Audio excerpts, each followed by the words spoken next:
match is now officially a Judy Bagwell on a forklift match.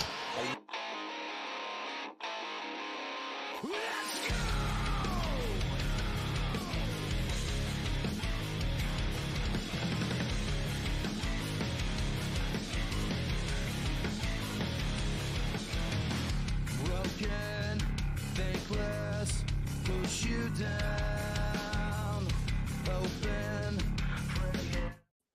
Ladies and gentlemen, and everybody in between, these are not the faces you usually see here on a forklift, but we're here now. It's and they're me. much more It's appealing Annie. than the Much ones more you appealing. usually see. We are the cooler counterparts of Ethan and Clinton from a Absolutely. different universe. My name is Summer Ross, and I am joined here by Annie O'Neal. That's me. What's How? up, everyone? Oh, how is it going today? You know, I feel like the groceries that are just left in the back seat and they are just left to go wayward. But we're here. I'm here. We're perhaps- doing the thing. Like a plastic bag drifting Yes. through the wind, waiting to start again. That just encapsulated everything that has been Annie in the Shout out last Katy 40 Perry. Annie. Yeah. Well, we are here on the wonderful behalf of Ethan and Clinton. First of all, huge thank you to them for having us Absolutely. here on a forklift and letting us take over their show with their branding and everything. So I've always wanted to commandeer a podcast. Here we are. we must be on our best behavior, Annie. Hey, what's up, Hey, Josh, Josh, boss, What's how's up? it going? friend? How's it going? Spider-Man and the Spider-Verse arc. Oh yeah, we're obviously from the cooler Spider-Verses. Obviously. Hello, duh. I I mean- want to be the one that Spider-Punk is from. I love that. I want to be the very best. Oh yeah, like Ash Ketchum, perhaps. Yeah. Ah, Oh, you know what? I'm already in Pokemon trainer mode because my hat's backwards. I'm oh serious. yes, Super oh serious. yes, oh yes. But before we get into our shenanigans today, we wanted to debut something. Do you want to do that now, or would you like to do that? Would you like to give them a little bit more suspense? You know what? We're gonna just build up the suspense a little bit. A little bit. Okay. A little Alright. bit. Let that And- tension rise. Do you feel the tension? It's palpable. Yes. I feel it Even I- radiating off my skin. I know.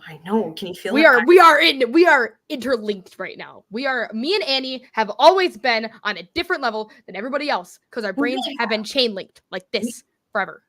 Oh my god, like this spiritual connection, undeniable. sure. We're like For sure. two halves of the same whole. Oh yeah. We you are ready? we are a yin and a yang, if you will. Yes. But tonight is full of surprises because there is a surprise special guest, which I don't know when this person is coming on, but I specifically told Ethan and Clint, I said, hey guys, don't tell me anything. What? You don't want to know the surprise? Well, then How? it's not a surprise anymore. Well, I don't like surprises. I like knowing everything. I am the utter opposite. I would rather go in blind. I like everything being raw and genuine reaction. And I don't. I don't.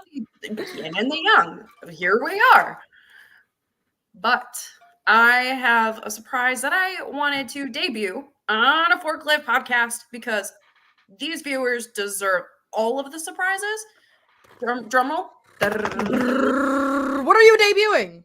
Brand new entrance music performed by my friend, and he's from Detroit. We love supporting homegrown talent. D.A. Donnie Boy from Aegis Absolute. He wrote my theme song, and it's called Trailblazin'. And Ooh. we need to set this podcast off on a high note. So Yes, I think we should too. So, our wonderful producers, who are not Ethan and Clinton at all, guys, trust me, we're running this on our are they own. getting the icky? Oh, The people who are not Ethan and Clinton. Where is it? Do you hear let's it? roll it. Go.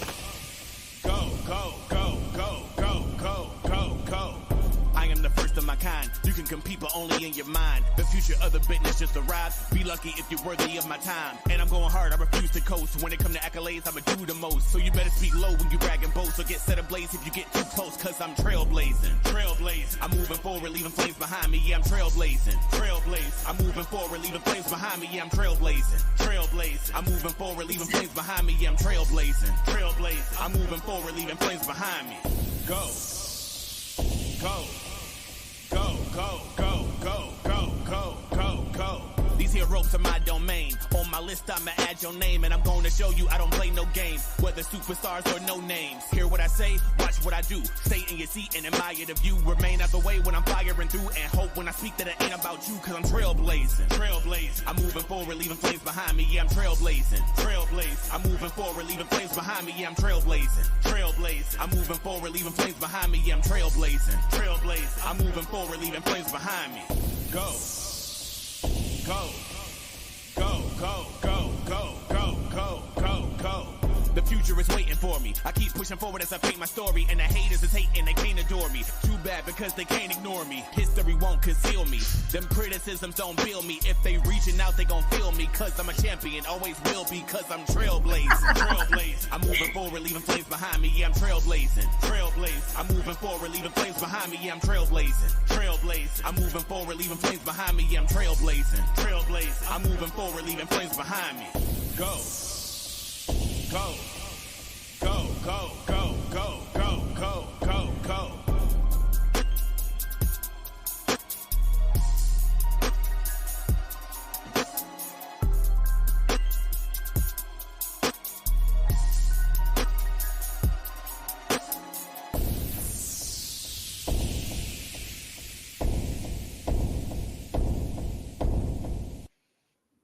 That was phenomenal. Right? That And- was absolutely amazing. I know, like it just encapsulates everything that is me. Yep. You know? It was so perfectly Annie O'Neal. Hi, Miss Bailey. Hi, Mama Bailey. Hi, Mama Bailey. Yay. Sean Porter. Mr. Porterhouse. What's Hey, yo, how's it going? Hey. Well, first of all, just wanted to say, wonderful entrance music by. Thank Could you. you please repeat the artist name, please? D.A. Donny Boy from Donny the group Aegis Absolute, produced by Beretta 9 and Ironic. You know, any chance that I get to put over talent from the amazing city of Detroit, I'm gonna take it. Like, For sure. For sure. I mean, No, yeah. it's and Donnie wrote that for me. He is a mastermind of his own right, and anywhere I go, I'm gonna bring up Donnie with me because he deserves any type of platform I can put him on. So For sure.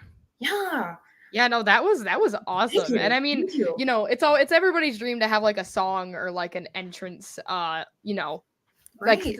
theme for them to have. So Right. when you have it and you're listening to it, you get all giddy. And I loved it start to finish. And I think it's gonna get the crowd hype. It's gonna get people excited to see you. And you know the best part about it? Oh, hold on a Forklift Wrestling podcast. My only thing I want to say is it's really good because that chorus is singable. Right. And you know, I wanted something that the fans can really get behind. You know, Oh, yeah. because you of all people know how much music makes that emotional connection. Oh yeah, I love me some music. You know, and I go by the divinely designed Annie O'Neal, and I wanted something to really, really, really play on that because, like, the dramatics of the drums at the beginning, but the ethereal feeling of like the piano trill. There was a whimsicality. Yes. There we go. But we were asked by our wonderful producers Yes. that are totally not Ethan and Clinton. They're totally on a break, resting tonight. Right. If we were ready for our surprise, do you know what the surprise is? Yes, I do because I hate surprises, and I wanted to know, and you didn't know. Okay, all right. I get it. yeah. So I have no idea what is about to happen. So if we want to get started on that surprise, Absolutely. I am braced. Oh, you little sack of shit, you! I could have told you it would have been Heather Blue. No idea. Oh! You had no idea. Up, everybody. Yeah, I didn't know at all. Hi, Heather. What's up, Heather? I'm wearing how's this it shit. How coincidental is this? Funny How's it You going? didn't plan that. No, I didn't. I That wore was this. synchronistic. I wore this because I thought, okay, what's gonna get me a job at my job interview today? And I proceeded to get the job wearing this shirt. Heck yeah. So That's good luck right there there. you go. But Heather, welcome in. Yeah. How's it going? Yeah. Guys, 25. Oh, it's going good. As you can see, we're hosting tonight. I'm very glad to have you as a guest because this just made things a lot more fun. Because if you haven't seen On a Forklift before, there have been a few times where I've had the pleasure of sharing this stream with Heather Blue. It is always chaotic. And now the fact that Annie is here too, the chaos is simply brewing and we have not done anything yet. We'll just Um, be 11 minutes in. is not here right now because then it would just be quadruple chaotic. So What'd you say, Heather? Sorry, you cut out a little bit. you're good. I said it's good thing Max is not here. 'Cause it'd be quadruple chaotic. So. Oh yeah, we can't forget about the Michelle Obama streaming match we had. On a what? Forklift's most watched wrestler. What is that? Tell me all about that. That's me, huh? Yeah, so you're on a Forklift. You're the most watched wrestler on the channel. How's that feel? I mean, having all of the different matches and all the different faces and all the different talent on here. You're the most watched. That's so cool. Like I just like I'm gonna geek out for a minute because like they post a lot of stuff on their channel. So like, you know, there's just this like random chick with blue hair who happens to just be like, oh, I'm just like here, and it's like, no, actually, like you're like really here. No, So, right.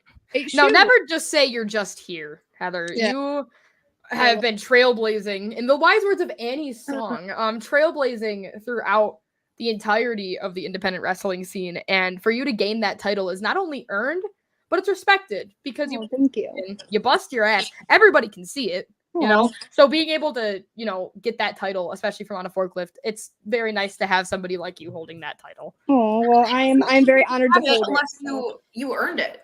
So Thanks, guys. I appreciate it. Jason Hotch, nope. Chris Sabin, nope. Maximilian, nah. Heather Blue, hell Hell yeah. That is exactly how it runs here on a Forklift. Me. So I didn't have much of a plan for all this because I'm technically hosting, I suppose. But I kind of wanted to start off by bouncing questions off of both of you because I think we've all been on the show before, but I think kind of giving a little bit of a reintroduction of who we all are, Yeah. a little bit of a Actually, my wider first scale. time. It's my first time on. It's your first time on. Oh my god! We're Yes! popping name's Cherry. Yeah. All hell right. Annie getting her On a Forklift cherry popped. You can start first. What is your introduction? Well, I am the divinely designed Annie O'Neal. You can find me ring announcing. You can find me doing the wrestling correspondent thing. Any question that I think anyone would want to ask, I'm gonna ask it because people like Heather, they're full of stories, and they're definitely people you want to know.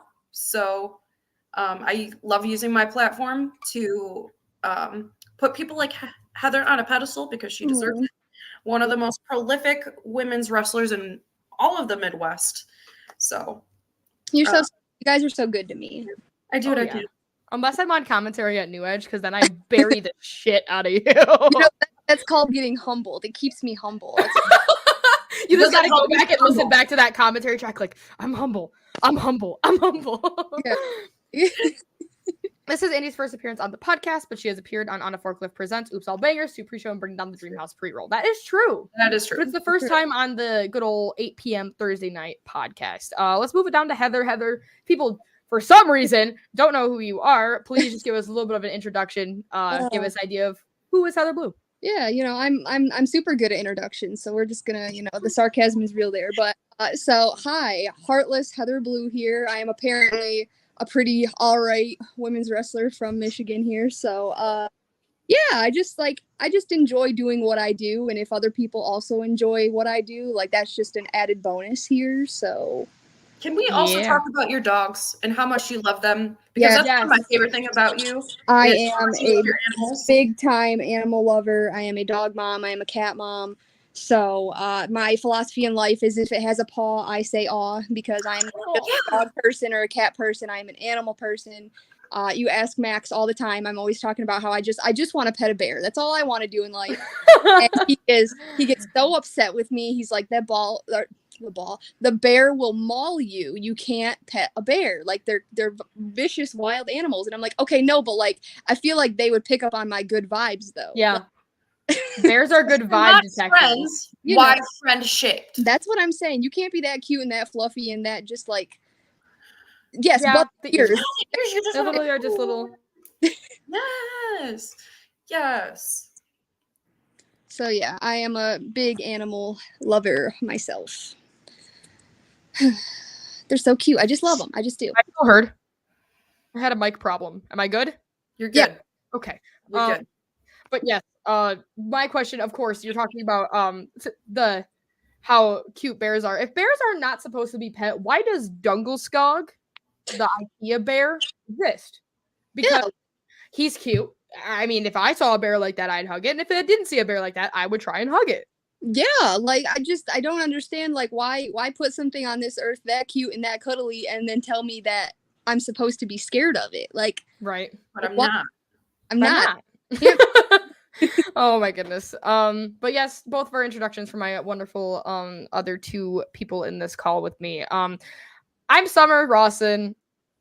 That's me. I do a lot of stuff all over the place. If you don't know who I am, I work a lot of times. I'm the stuff that happens behind the curtain at the wrestling shows. But I also have paid for my training, and that will happen at some point in the future, maybe hopefully one day. But I do a lot of behind the scenes stuff. I'm usually one of the backstage runners or something on ring crew, but I've also done commentary positions and all that stuff as well. So being able to be on this podcast and, have conversations with the wonderful people that we have here. I think it's a very admirable thing, and I feel very honored to be here. So, of course, Hell thank you yeah. to everybody. So, I thought we could start off with a question since we're doing like a women's in wrestling, cast tonight. I want to go around and, of course, women's wrestlers at any level. Are there any that specifically inspire the two of you to do what you do? And we can go back from Annie and down if that's easier, or if Heather, you have an answer before Annie. Yeah, I'll go real quick. There's a lot, honestly. I do always get like people always like, oh, because I do have like Alexa Bliss inspired gear, so like I do get that from time to time, or like people love to say that like I remind them of Candice LeRae, which like that's cool. I'm like, there's way worse people to be compared to, so I will happily take it. Thank you. I am a big Billy Starks person. Like that is my dream. Like that is my dream match that I hope to have one day down the line. That's a big one for me. And then, obviously, like, I started, like, watching wrestling in, like, the 2016 era. So, of course, big, like, Becky Lynch and person and big Bayley fan. Like, a lot of those women, honestly. And then, like, obviously, there's all of these women that are, like, in the indies right now. Like, some I've had the opportunity to share a ring with. And that's, like, an insane thing to think about when I actually, like, boil it down. Because I'm like, wait, what? But yeah, like just there's so many to list at this point that I'm sure I will think of more as we talk on this. But Annie, the floor is yours.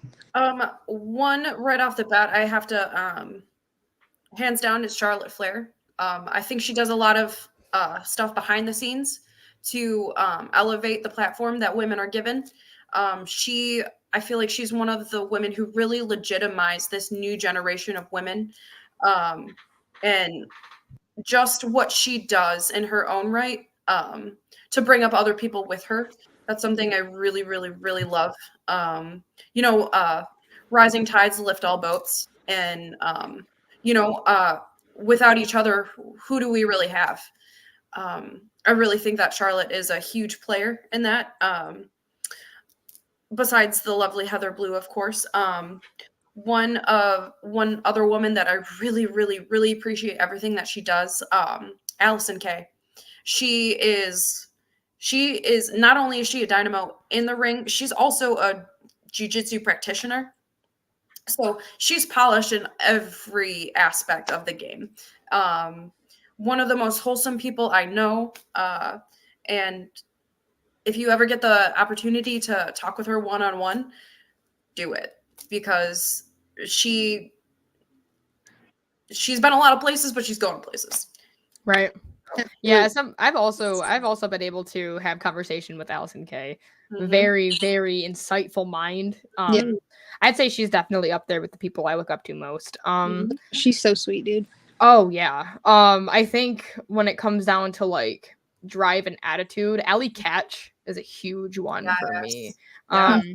You know, being able to like, I just started over at Revolver as post-production. So being able to have communications with these people and just like, okay, so how does their brain work in the context of the show that is happening in a few hours?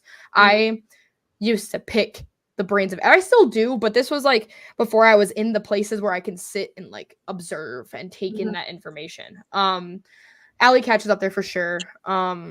China. For me, I really love China. One of my favorite time. I love watching DX specifically back, but China as a whole was just such a juggernaut to DX, and I think that she doesn't get enough credit at all because she was the muscle of DX. Right.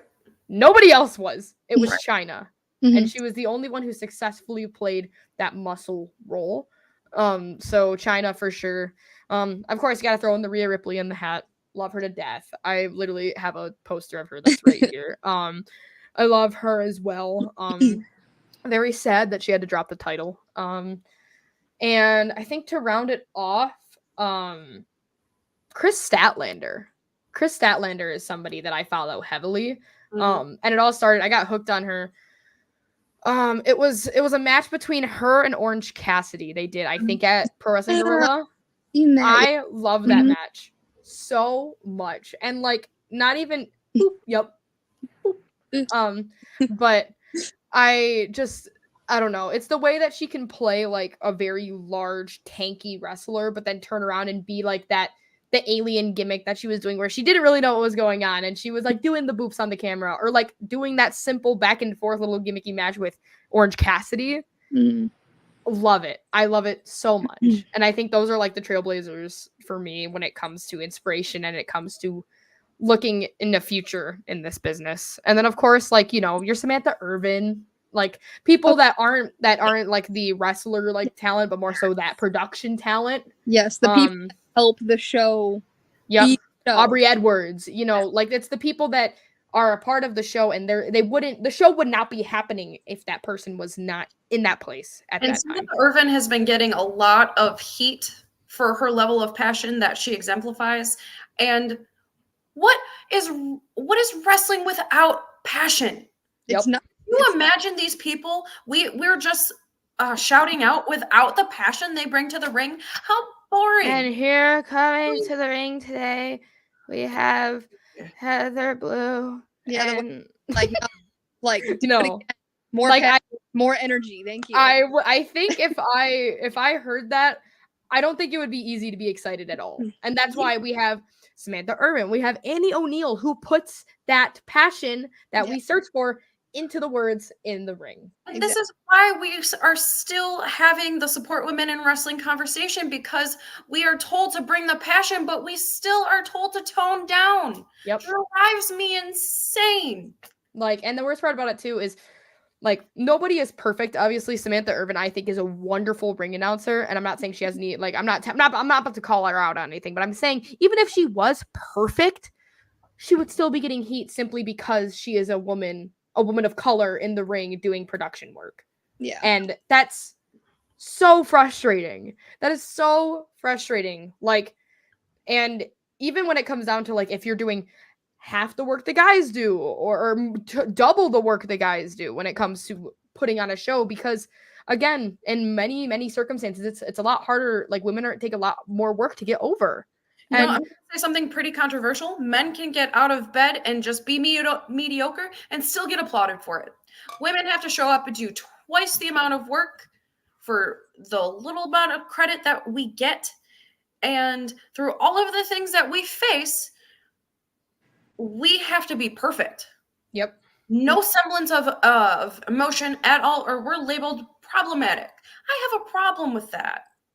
Jessica Carr is awesome too. Oh yeah, Jessica Carr is a beast. Yeah. Like, even just people initially getting very heated over the fact that women were filling the roles that were usually filled by a man. I say that with big parentheses, but throughout wrestling, there was a lot of strictly male referees, male ring announcers. But how is there now these roles being filled with women and people are still being angry about it, despite the fact that from a production and from a professional and from even, as Andy said, a passion standpoint, they are still getting flack and still getting like heat post after heat post after heat post, when truthfully I think Samantha Irvin has easily made WWE way more entertaining, especially when she has those certain little vocal gimmicks she has for each wrestler. Like you don't find that.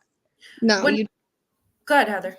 Oh, I was just gonna say, yeah, no, you really don't find that like any other place. So I feel like it's a, it's a unique attribute that has, benefited WWE to have people like that, bringing the passion and bringing the energy in that way. Yeah, the best since Lillian Garcia. That's right.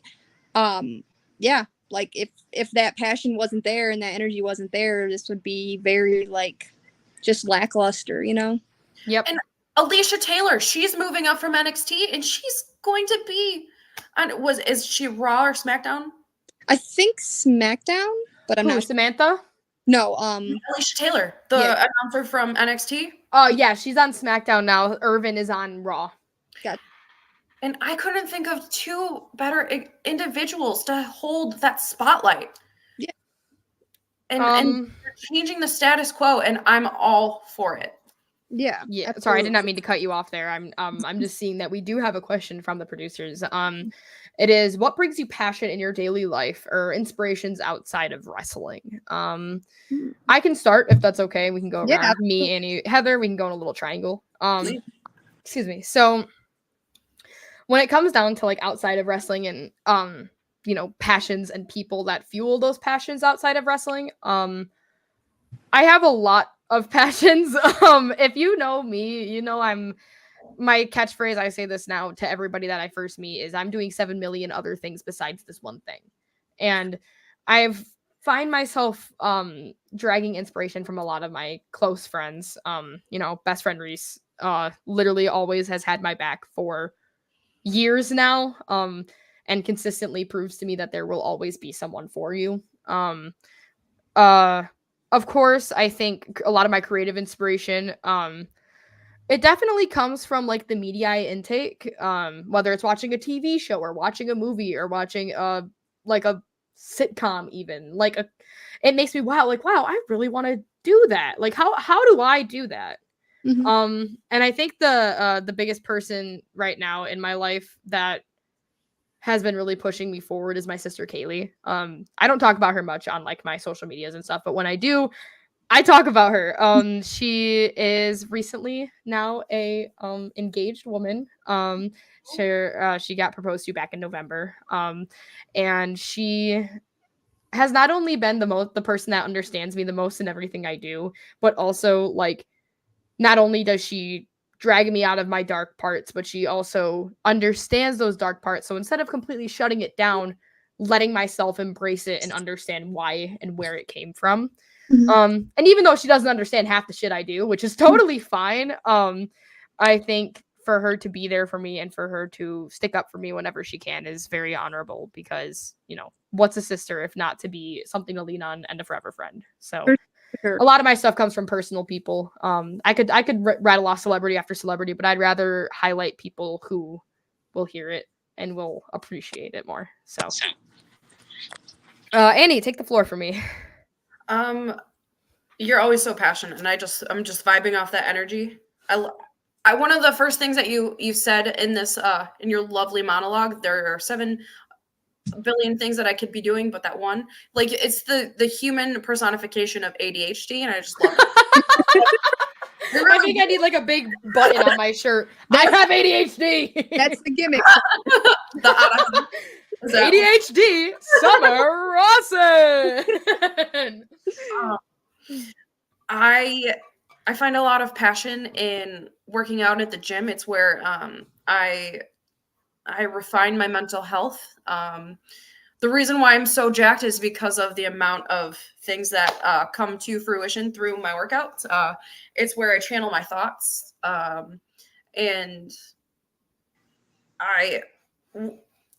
getting in the gym brought me through a lot of darkness in my life. And when I was confronted with the choices I was making, I realized it was all on me and I needed something productive to do with my life. So I found a lot of sanctuary in the gym, and it really molded a lot of who I am.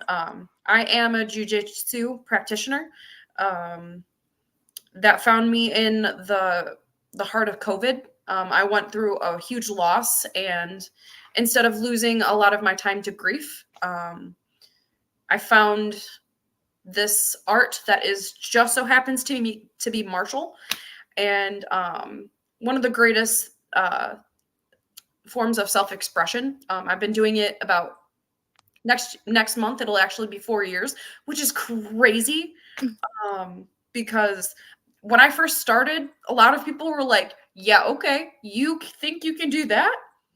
And yeah, I can, because women can do anything as long as they put their mind to it. As long as the intention matches the action, that'll always yield amazing results. Absolutely. I love that. I love that what you just said, because it's so true. Like, nothing can stop me except for me. That's it. Right. And has that been something that's been very prevalent throughout your wrestling career? Yes. So I always find that the times where I'm struggling the most to get over the wall that is between me and the thing I'm trying to accomplish, it's always built by me.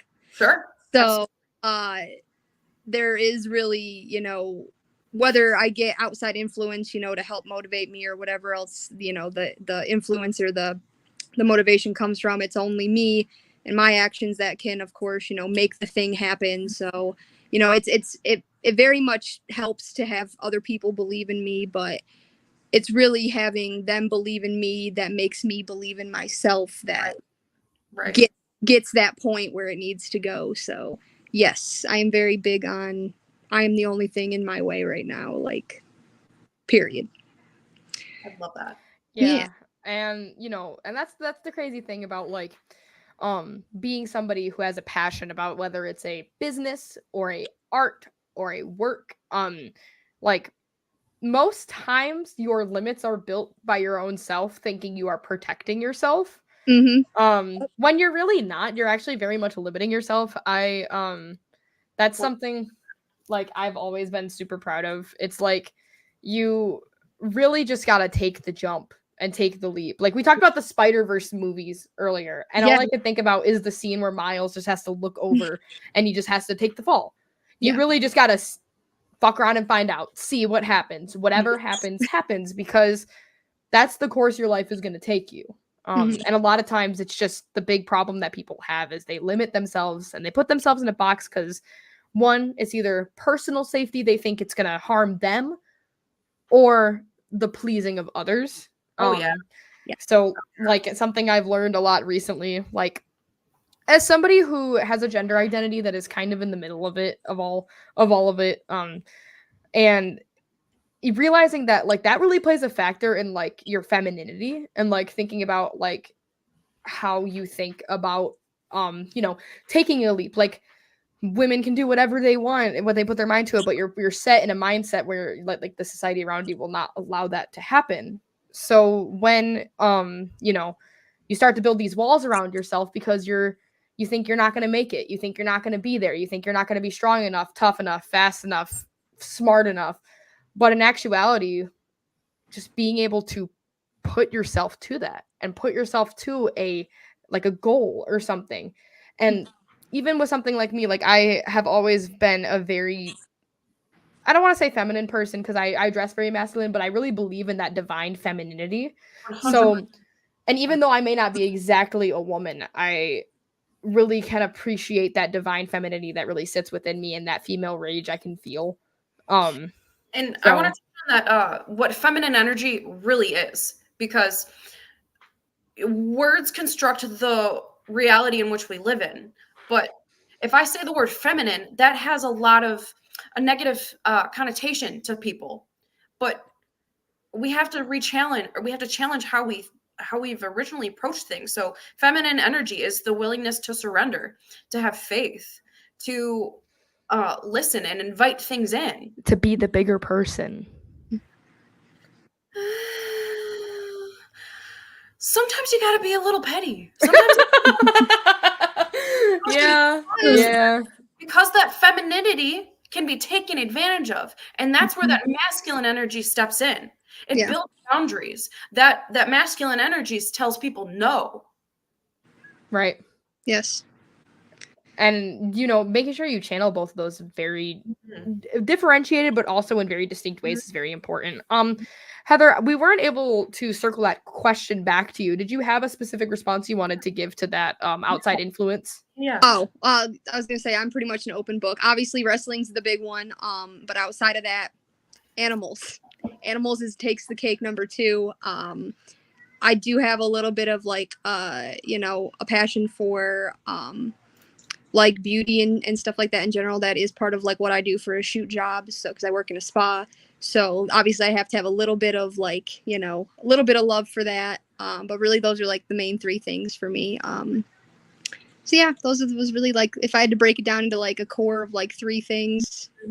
Those are pretty much it. What about that type of industry? What calls out to you? What sparks that passion? What is so influential about that to you that you want to do that for a living?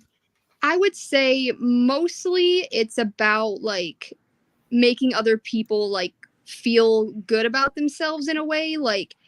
I want them to, they leave the spa and they feel, they're relaxed. They have they hit the reset button, everything that has been going on in their life. It's kind of the same with wrestling. When you go to a wrestling show, you can be having an absolutely terrible time in your life outside of that. You go to a wrestling show and for the next couple hours, you don't have to, be focused on that. Yes, it still exists. It's still there. It's not going to get fixed by this, but it gives you some time to, shut that part of your brain off and just enjoy being alive in that moment right there where you're at. You know what I mean? What does it mean for you to be able to bring that out of someone so they can suspend what goes on outside the confines of your work? I always find it to be a very rewarding opportunity, I guess you would call it, because obviously in the position that I'm in, as a wrestler, as a person working in a spa that can give someone that, it's a very rewarding opportunity to be able to help someone, bring that part of themselves out, I guess you could say.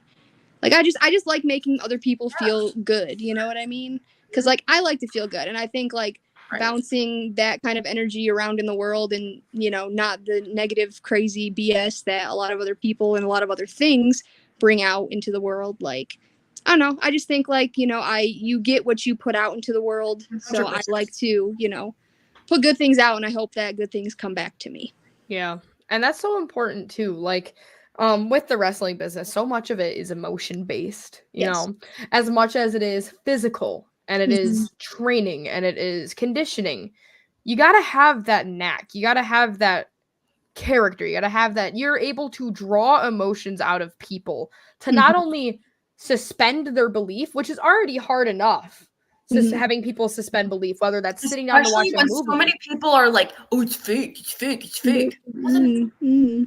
I love giving the movie analogy. That's my favorite thing to do. It's you sit down, you watch a Marvel movie, you know that Tom Holland isn't really Spider-Man, right? It's and the thing about it too, it's as somebody who's currently trying to get my friends into wrestling and draw them all in, it doesn't help that we're all kind of gay theater nerds, so we're all kind of excited about it. It's also a thing of just making them watch this. He's not. Sorry, I just saw that comment. Sorry, whoever hearts I just broke. Santa's not real. Anyways,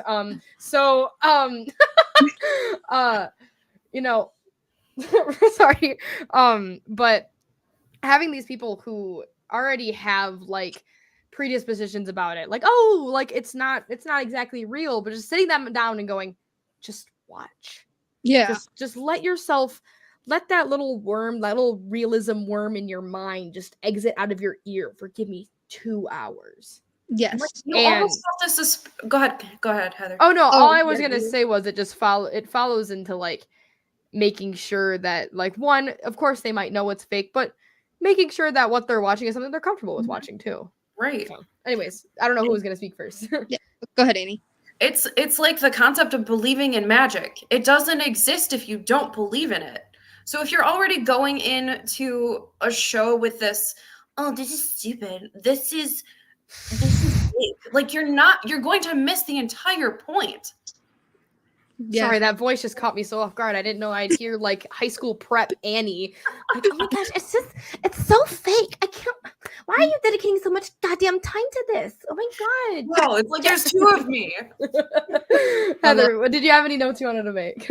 I was just pretty much gonna bounce off what you guys were saying, because yeah, it's like, you know, if you walk into a movie theater and you're like, okay, I'm gonna go watch this Marvel movie, but you're like, oh, like that's not reality. Like, Right. you're setting yourself up for failure. Like, allow yourself to engage in what is being, you know, what is being performed in front of you, and allow yourself to enjoy it. Right. Like, I mean, if it's something you don't end up liking, then okay, you don't like it, but at least you've given it the opportunity. You know, give it a try. Exactly, and that's You really don't all. lose anything when you try. Yes, Yep. just give it a try and see what's up. That's it. Yep. And a lot of it also comes with something like suspended belief, whether that's speaking in a wrestling term, which I'm familiar with, but I'm very much, I believe, more familiar with that suspended belief within theater. And of course, this is a wrestling podcast, but I would like to correlate the two for a second really quick.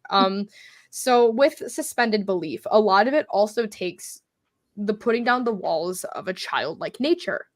You know, and like, for lack of a better term, being whimsical and fun about all of it, because at the end of the day, as much as it is fictitious, these are also people's lives. People will like dedicate their whole start to finish in life to this craft. Mhm. So not only are you watching a form of entertainment for you to suspend your belief, but there's also an art behind it, Mhm. which also coexists in theater. You could go see the most raunchiest, most stupidest play and still walk out and go, wow, that one guy who played that one guy was really good.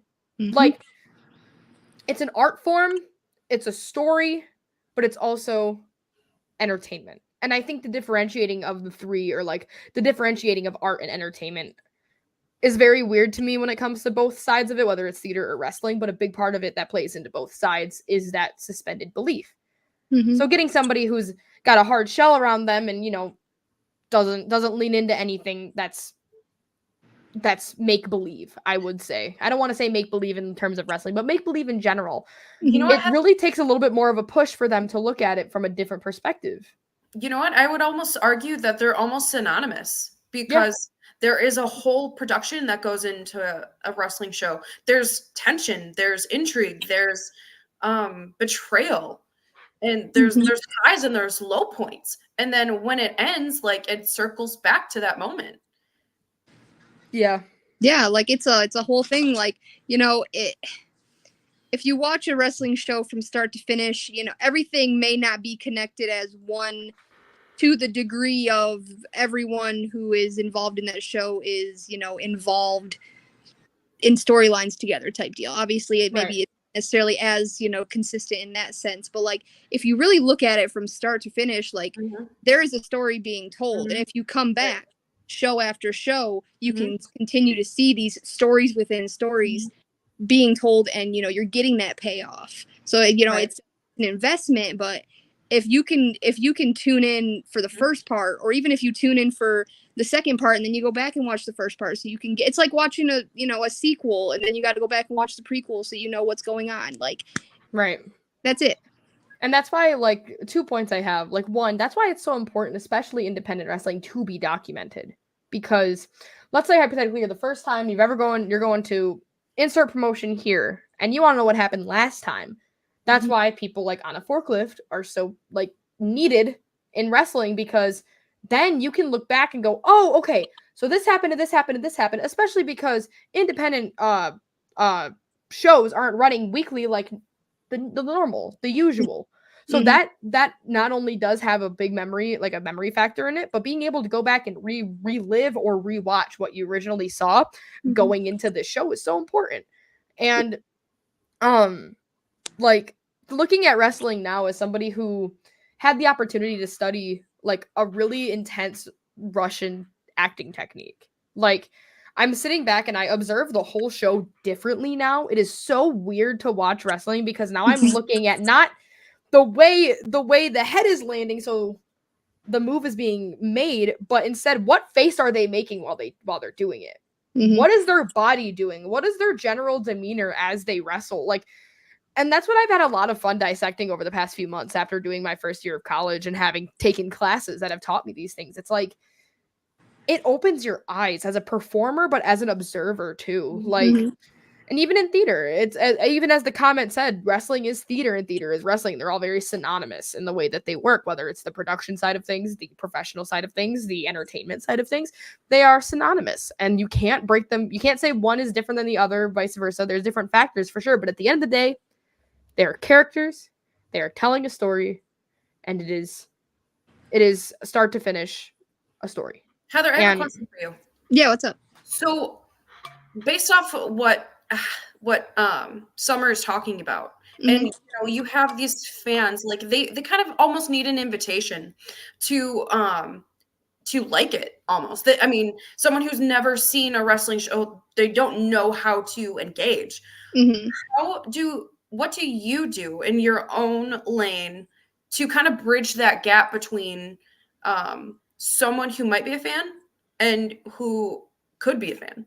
I have a counter question after this. So so I feel like with that, this is why each person's role within that match is so important. You know, obviously we all know like it's the babyface's job to get sympathy from the crowd. It's the heel's job to get heat. So depending on the role that I'm playing in said match, you know, that's why I try to interact with the crowd. I try to let them know, you know, I will show you how I need you to react to what I'm doing in here. And that way, you know, it's an open invitation to interact with them first so that they can feel more comfortable reacting to something or interacting with me as a wrestler or the person I'm working as a wrestler, or the people I'm working, whatever the case is there. So as the person in the ring, I feel like that part is definitely like on me to, you know, if they're not reacting organically the way that I need them to react to what I'm doing, I'll give them a push in the right direction. Cool. Yeah. And that's also a very big thing too. It's like, not only do you have to elicit the emotion from the crowd, but you have to continuously keep that emotion going. Yes. Like, you know, I used to be, you know, the person sitting in the crowd watching these indie shows. So, you know, and being like, oh, well, like, you know, I know these people, so I like these people, but like, I don't know these people. Or like, hey, just because I know this person in real life, maybe they're the heel in this match and I shouldn't be here cheering them. I should be booing them. You know what I mean? So I watch and I'm an observer big time. Like when it comes to just things in life, I'm a very big like people watcher and I kind of pay attention to what's going on. So like they're doing their job by telling me as an audience member what I need to do to react. And I give them that, you know, in return. And that the interaction is so critical. I mean, you feed off that. So it's so important to establish that emotional connection. Oh yeah, it's huge because like I said, like any reaction is better than no reaction. So whether they are, I'm sorry, I'm reading. That's so cute. But yeah, no, like and that's another the big thing too. Like, you know, whether I'm out there and I'm a heel or I'm a face or whatever the case is, like it makes me feel good to get a reaction from anybody, but like especially, you know, younger people and kids watching this go down and they're like I'm doing something that makes them feel, you know, a certain way to where they want to like express that or like they're invested in whatever the case is. And, you know, that it's just knowing that people are invested in what you're doing makes you know like, okay, whatever, I'm doing my job here. So it makes you continue to do what you're doing. You know, if I went out there and it was absolute crickets, it's like, oh, what am I doing wrong? Sure. Right. And it's funny you bring up like the kids and the people that watch it that are younger and have a very impressionable mind. because wrestling was a very focal point of my childhood. And I say that because I went to my first indie wrestling show when I was, I think, either 11 or 12. And like being able, I mean, originally that was around the time when I was just starting to get into like TV wrestling and all that stuff too. But then I'm sitting back now, like as an adult, I'm like, wow, my formative years were consumed with independent wrestling. Yes. And looking back as like, you know, a kid, somebody who has an impressionable mind and just wants to know what's going on. Like, why are they fighting? Like, blah, blah, blah. I have never been suckered into something so fast in my entire life. And you're speaking to somebody who bounces hyperfixation to hyperfixation my entire life. I feel like it. So many of my learning moments and big social interaction moments, like learning how to communicate with people and stuff like that, were just from being at shows and talking to the wrestlers and being excited to talk to the wrestlers. I mean, I have a relic I could find one day and one day put it out there, but I found recently, it was an old book that I think my neighbor Lisa made for me that has a bunch of pictures from like a ton of wrestling shows back in like the early 2010s. And I'm like, these people, whether they know it or not, are the sole reason why I think I'm as passionate as I am today. So that impression, that impact, that at least on like the 15 under crowd that wrestling has, can become the most formative experiences of their entire developmental years. And that's the whole reason why we do what we do, why we evoke the levels of passion that we do, is because like that's magic. Yep. Yeah. And if that stuck with you for that long ago, Summer, like we're also serving other people in the same way. Yep. And oh, go on, Heather, please. Oh, you're good. I was just gonna say it is a very rewarding, very magical and whimsical opportunity to, you know, it's so cool. It's like, you know, when you're a kid and you wake up on Christmas Day and you're like, oh my God, like, you know, just that feeling you get. And obviously, you know, your mind shifts as you get older and, you know, you kind of lose that like childlike, magical, like, wow, you know, life is so like cool type deal. But you can like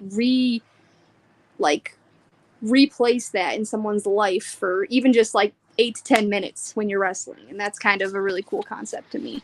Yeah. Heather, is there a moment in your career where you can recall like a moment that was like so visceral like that to you? You know, there's been like a few, I guess I would say. Like I do have like my memory is not the greatest, but like there are definitely times where I leave a show and I'm like, you know, that was a really good show. And whether or not it was my best match that I've had or not, it's just like an overall like, wow, like I could have had, you know, the 4th best match on the card that night, but I'm walking out there like I just won the world title because like a great show and the energy was great and, you know, you made people's days. And like, especially like whether it's during intermission or after the show or before the show or whatever, if I'm standing at the merch table and I have people coming up and they're, you know, they're starting conversations with me, they're talking to me about how, you know, oh, you know, my kids are coming to this show for the very first time and, you know, you're the first person that they, you know, that sticks with them and they come over and they buy your 8x10 or they buy a t-shirt and it's like what? Like it's mind boggling sometimes, but in like such a positive and uplifting way. Like to know that you have some kind of influence on a stranger's life at that time, just because you're doing something that you are passionate about and that you love. So it's just like it's like a cool thing because, you know, it's not like you're doing something that you absolutely hate, but it's making a positive impact on others. So, you know, for the sake of the greater good, that's why you're doing it. It's like, you know, I'm having a great time and you're having a great time by me having a great time. So it's really just a great time. The most win-win situation one could possibly have. You know what I mean? Right.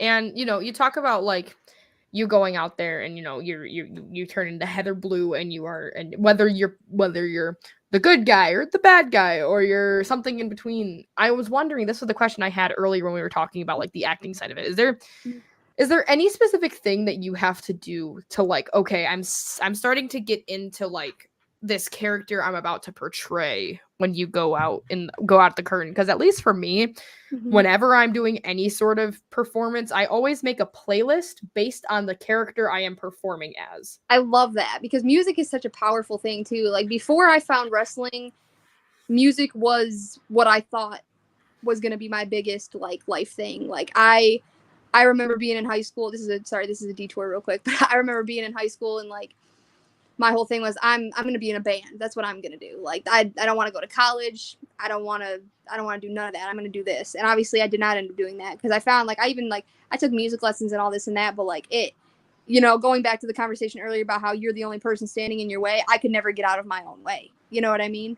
Like my shell would not open in that setting, and I was like, well, maybe this is not my passion. You know what I mean? Right. But going back to that question, it's kind of funny because I have moments where I am literally backstage, like I'm going through it. I'm anxious as hell. I'm pacing back and forth. I'm going through stuff. I'm just like, okay, like I'm getting in the zone. My heart's freaking racing out of my chest, and I'm like, okay, we gotta go. Music hits. There's no more time for that. I have to go out here and I have to be the person that I am supposed to be for these next 8 to 10 minutes. So would you like say that it's like the pressure of not being ready is what genuinely gets you ready? I guess, and it's so weird too because there's even days where I'm like, I've got this. I've got everything in the bag. I am perfectly, I feel ready. I am more than ready. I just want to go out here and do this. Like, but even still, just like I guess it's the anticipation of like I have to stand around and wait because, the second I have something done and I'm ready to go out there and do my match, there may be 2 or 3 other matches before me that I got to wait around for. You know what I mean?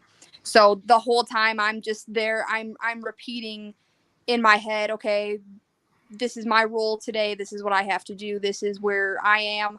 This is the first thing I'm going to do when I go out there. Like, I try to remember to slow down in my brain a little bit too, because I've found over the time of doing this, I've gotten a little better about it, but I still have a long way to go in my personal opinion. Like I tend to go from like, okay, I have to do this and then I have to do this and then I have to do this and I don't want to forget anything. So I sometimes forget to like stop and like observe my surroundings, be present in that moment while I'm making my entrance, while I'm looking at the crowd of people and, looking to see who's out here, who's watching, all that kind of stuff. So like I said, I'm getting better about that, but I do tend to race in my head, I guess, a little bit. Right. So that's like certain points where I just, knowing me and knowing my own brain, I can see sometimes when I watch matches back, I'm like, I can tell I'm in my head here. And, I might be stone-faced, looking like, straight-faced. And they're like, oh, like, wonder what she's thinking. She's just, being a heel, or she's just being herself. And I'm like, I'm losing my mind right now. Before I pass that same question, I want to ask Annie that same question absolutely. too. But I wanted to bring up the use of the word present. Now, internally screaming, oh Yes, yeah, all that's day, what I'm every day. doing. That's what I'm my doing constant all move. all the time. That's what all 3 of us are doing. You just can't see it because we just are good at hiding it. But Yeah. what I will say is that you said the term present is so important. And again, kind of drawing back to my studies and kind of just learning and developing myself as an actor, as a performer, as an entertainer. Being present is the biggest thing you can do to improve your, not only whether you are playing a character or you are simply trying to show people who you are yourself. And a big part of acting, at least, I kind of like this idea of bouncing the wrestling off of the theater and then off of like the ring announcing, I think it's a fun little cycle we're having. But the biggest thing when you're on stage, when you're in the ring, when you're making an entrance to somebody, is knowing you have to be so connected to the person that you are, whether you're against or you're tagging with or you're acting with, because there's so much impulse that goes into it too. There are things that probably happen that aren't because of like a mistake, that just happened during the match or during the performance because your gut is just saying, turn around and lash out on that kid on the front, right in the front row and make him be scared of you. Yeah. Or even turning and saying something to your opponent or doing an action or, when it comes to more of the theatrics of it all, those impulsive moments are going to be your best moments. And as scary as that is as a concept, it is one of the most life-changing things I have ever realized. Because now when I talk to people, I'm not sitting there, okay, I can't say this. I can't talk too fast. I can't bring up this, or should I talk about that? Or am I going to sound like I'm crazy? I'm removing myself from those thoughts, and I'm deciding to put my energy in a genuine present conversation, because if I do something out of impulse in a conversation that may not land right, at least I knew that I was being myself. Yes, that's a big thing. Like, Annie, I'm going to pass that question to you. But Heather, what were you going to say? I was just going to say, yeah, like that's something I've noticed, like, I can be very proud of a match, but I'm always the first person to like watch something back of my own stuff and I go, okay, what's missing? Because I always feel like there's always room for improvement. So I'm always like I will take I'll take the W's where I get them, and I'll be like, I really liked what I did here. I really liked how this looked, but I'm also very like, okay, what could I have done different here? Or, hey, I wish this would have looked different. Or like, I'll even go and like ask other people who have also, looked at it and go, hey, like, did this look weird to you? Did this look different? And so like being present is a big thing that I usually always like, they'll be like, oh, you didn't realize like this fan was like chanting something at you? And I'll be like, no, like I didn't hear it because I was just so like in the zone. And it's like, those are the key moments that make people like over. Right. Because so whether it's lashing out or Yeah. anything, you're making a connection with that fan. I always pick myself. Hold on. I don't. Sorry. Do that, so Max is asking something, but I'm going to give my best Max impression wants for to this. Hey, so, Oh my God. what Max, are you here? Oh, hey, sorry, it's me. It's me, Max. So what are you doing later? Because if you're not doing anything, I really think we should possibly watch Botchamania. But if not, it's cool, I guess. But just maybe possibly we'll watch Botchamania. that's so. I love Heather, it. I want Dr. you to grade That's Summer crazy. on their impression of Max. I love it. How did Summer You need do? the tone and the flux. It's You so need the- spot on. He's kind of got like a little. It's almost like he talks like he's trying to get something out of his teeth, and his E's are always really down here, but then he'll also be like, "Well, I guess I guess it doesn't make sense." I no, sorry. I like to do impressions of people I love when I it. pick up on their. love it. I'm currently sitting here with 2 Dr. Peppers, allegedly. Sean Ross Sapp here reporting. Do you have 2 Dr. Peppers, Max? Answer the That's what we question. need to find out. Answer But in the que- meantime, We'll wait. Yeah, we'll wait. Well, actually, yeah, we will wait. We're Let not. me know, man. Let me know, man. That's You not got the Dr. Peppers or not? factually. Anyways, sorry, I'm catching the comments right now too. I'll wait for it to pop up on the screen. That's fair. That's fair. That's fair. That's fair. But But back anyways, I have a question. Okay, and I'm completely serious when I say, what it does has a base conclusion. mean? What does it mean? Oh, I So- don't know what it means. I won't even lie to you. Oh, babe, man. What does it mean? When I first heard him say that, I went home and I got on Urban Dictionary. The best way to describe what base is. Because I said, what does that mean? But I didn't want to ask him because I didn't want him to think that I was, old and weird. I own it. Like I equivalate it to like a hell yeah. Yeah, Like hell, hell yeah. that's 10:02. that's 30 Cool. That's before awesome. this That's got derailed. cool. like It's a positive. Not mean that gives me. If so you're much based, it's a good questioning. thing. No. If you're based, it's a good thing. Based is a positive word. Because Max will just hit you with the based. You know. Yeah, like that's the thing. That's Yeah, the, thanks, Max. You come up to Max and you You're give him a welcome. Dr. Pepper. He goes, "Oh, base." Cool. Oh yeah. Oh yeah. It's all right. Okay, maybe because I think it's I would like to be honored and say that we have put the new record for longest time before it's gotten derailed. So women do it better. Anyways, How did we do that? And you are the human personification of ADHD. Because I'm locked in. Cool. Base. Did you right? That's Yeah! Right. Yeah! I did Go it. Annie, go Annie, go Annie, go Annie, go. All right, let's. Because I want to know. I want to grab Annie's brain and squeeze it. So I want to ask the same question to Annie. Because you're Annie O'Neal here and you're Annie O'Neal in the ring as well. But at least on my part of it, I know I like to amplify my personality as much as I can. Is there any rituals you do or pregame methods you have to just kind of get in the zone of, all right, I'm going to go out there, I'm going to get this crowd hype as shit, and I'm going to give all these phenomenal performers the best intro they can have? I do actually the opposite of what Heather does and what you do. I'm silent. I need moments alone to center my thoughts. I'm a very, very, very spiritual person. I love playing with my chakras. So my third chakra, that's where your voice resides. You know, I bless it. I pray over it.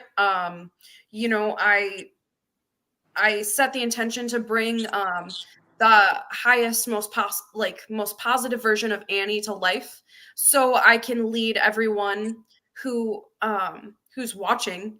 And I want them to receive the best experience possible, because the people who come to the shows, that's the whole reason why they're there. And as the announcer, like, my energy sets the tone.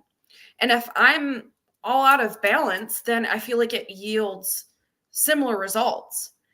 And just really trying to be center and present. Like, I really, because like my thought processing centers move so quickly. And if I'm constantly thinking on things in the past or what's supposed to come next, I'm not present. I'm distracted. So I also I have a trouble with appearing how I feel like people want me to be instead of actually being me, because who doesn't have people pleasing mechanisms? Hello, recovering people pleaser here. I'm an active people pleaser and I hate it.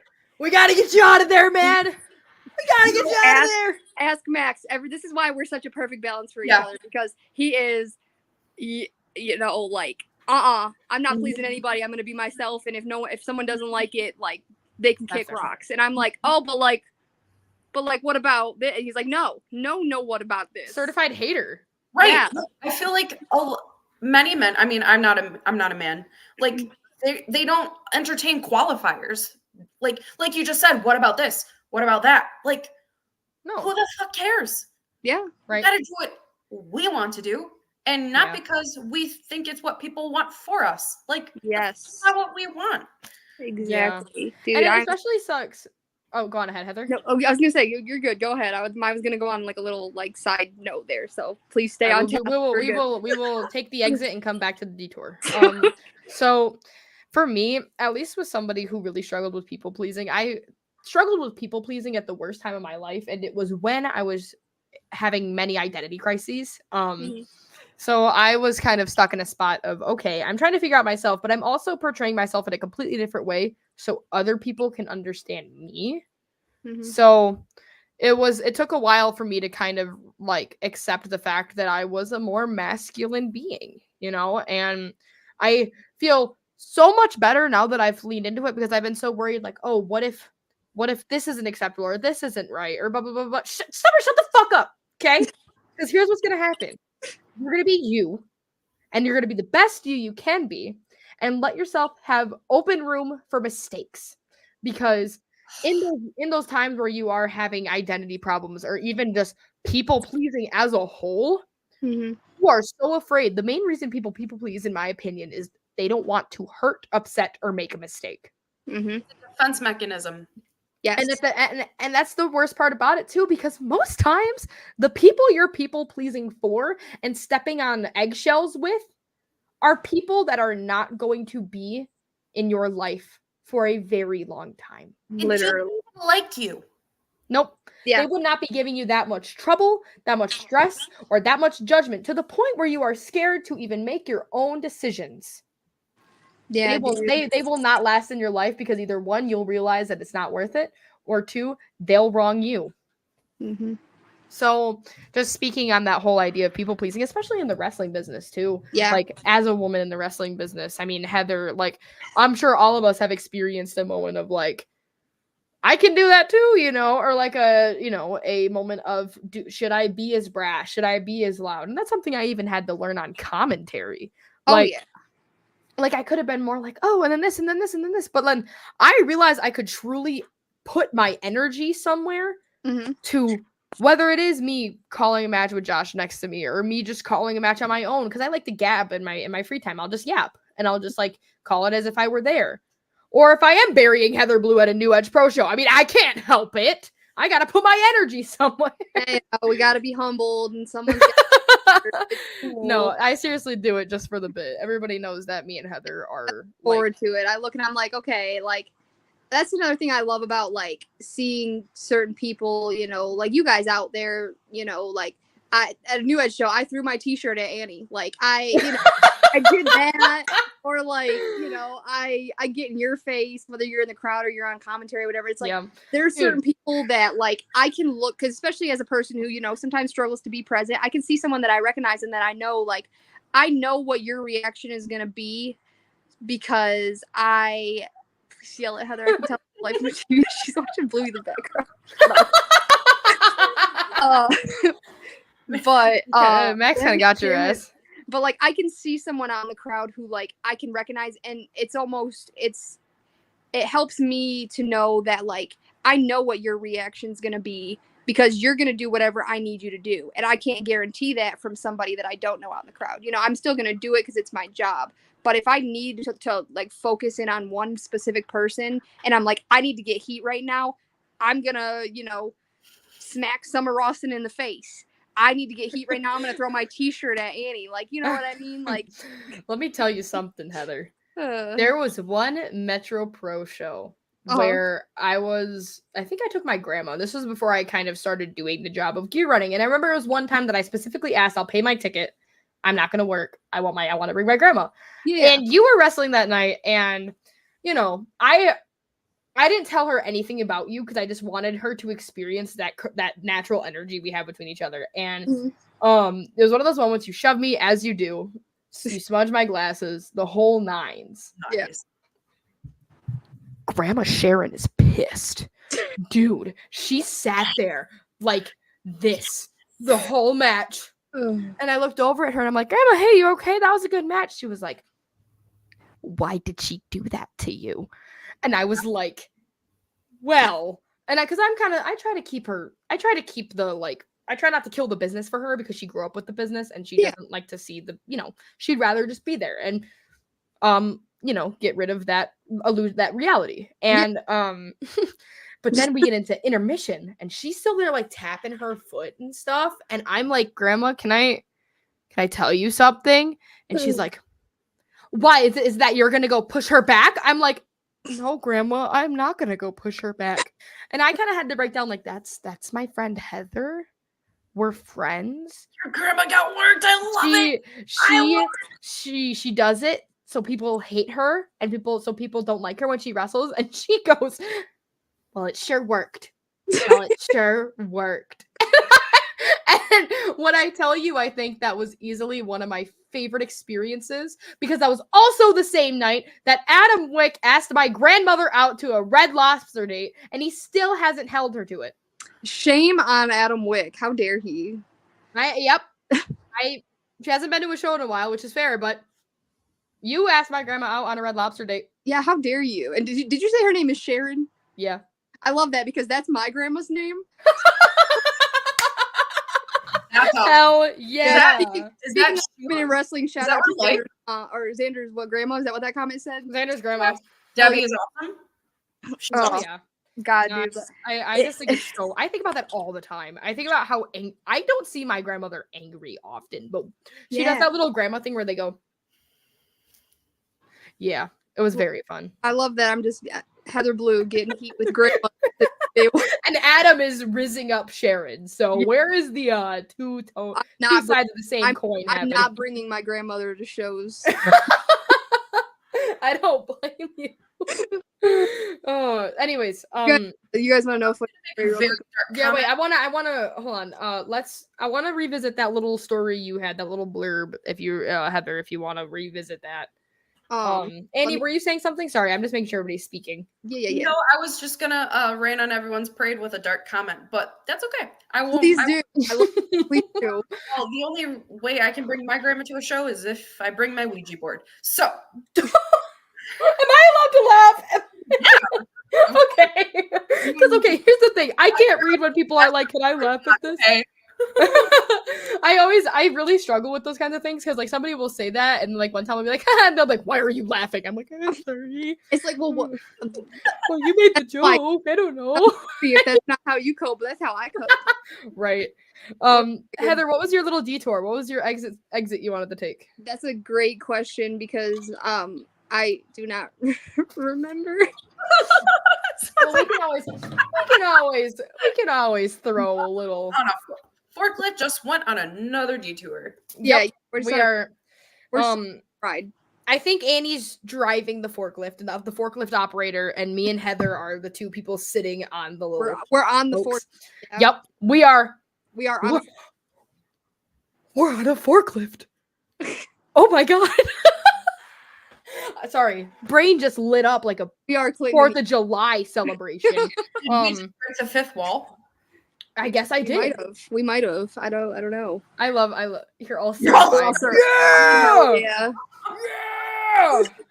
God, you know what I'm gonna do? I'm gonna tell my mom that I'm forklift operated and not explain it any further. Yeah. Hey, I'm forklift certified. And then just Hey mom, yeah, that was what my job. I went to a job fair today. So I'm gonna tell her that was what it was. Yo, I got forklift certified today. Oh my gosh, she'd be like, "What the hell are you talking about?" Like, Okay, so I'm gonna throw another question into the ring since I'm kind of just spewing these off the dome, if you guys don't mind. So hear me out. I would like to go around. Tell us one or two formative moments you've had in your wrestling careers and journeys so far. Can be positive, negative, preferably positive, obviously. But what are some things that have happened to you in real time, in present moment, that has completely shifted you as a person, your career, or just made you give you a different outlook on everything that's happening? That's a tough one because like I'm sitting here trying to think of a good answer, and I'm like, I know one is there, but whether or not I'm going to find it in the next 5 minutes is a good question. I think that for me, I guess like when I go back and I'm like, okay, I've just finished having this match, I go to the back, whatever, I get accustomed to people being like, oh, good match. And I'll be like, oh, thank you. And not that I don't take that as a genuine thing, but it's kind of like I kind of compare it sometimes to like when you greet someone and you're like, oh, hey, how are you? Like, they don't always actually care how you're doing. It's just a formality that we just get used to saying. So like sometimes when I actually like have people who I look up to or whose opinions that I value, they don't just say like, oh, hey, good match. Cause that's great. And I love getting that in general. But like when I get specifics, like if you get into it with me, like, hey, like this part of your match looked really good out there. Or like, hey, like this, like if I go back and I can feel like someone else genuinely really, liked what I did out there, that I don't know, probably back to the people pleasing thing. Cause like I can be proud of something without other people, I guess, having to tell me that they're also proud of it, but it's just like a little cherry on top. I like to know that other people also are happy with what I've just done. You know what I mean?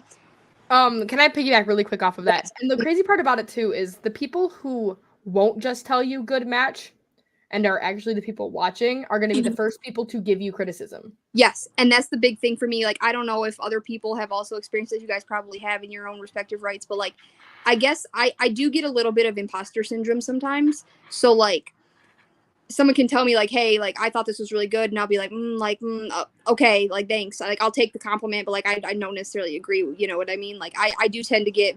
I'm the first person to criticize something that I do, just because I'm always like, well, this could have been better. This could have been better. Like, yeah, there's always something that can be better, and there's always something to do better. Next time, whatever. But like, I'm also very big on like I want people to be honest with me. I want people to give me that constructive criticism because it shows me that like people are watching and people care, and like you want to know, like you want to see me do better because you care. You know what I mean? And I feel like a lot of the times I don't know if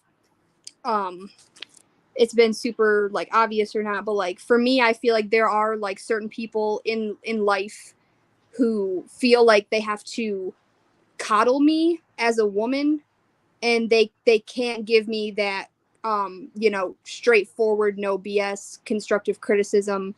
They try to like lay it on gently because they think I'm gonna like burst into tears if you tell me that there was something that I could have done better, and I'm really the exact opposite. Like, I feel like that almost impairs you. Yes, and it actually makes me really mad when I see that kind of stuff happening, whether it's to me or to another woman or whatever the case is, because I feel like doing that is holding us back. Or like as like with the women's wrestling, support women's wrestling movement, like if someone goes out there and has an identical match to the same match that I'm having, and they're a male and I'm a female, like if that's the constructive criticism you're going to give them, I want you to give it to me the exact same way that you just gave it to them. I don't want to be coddled.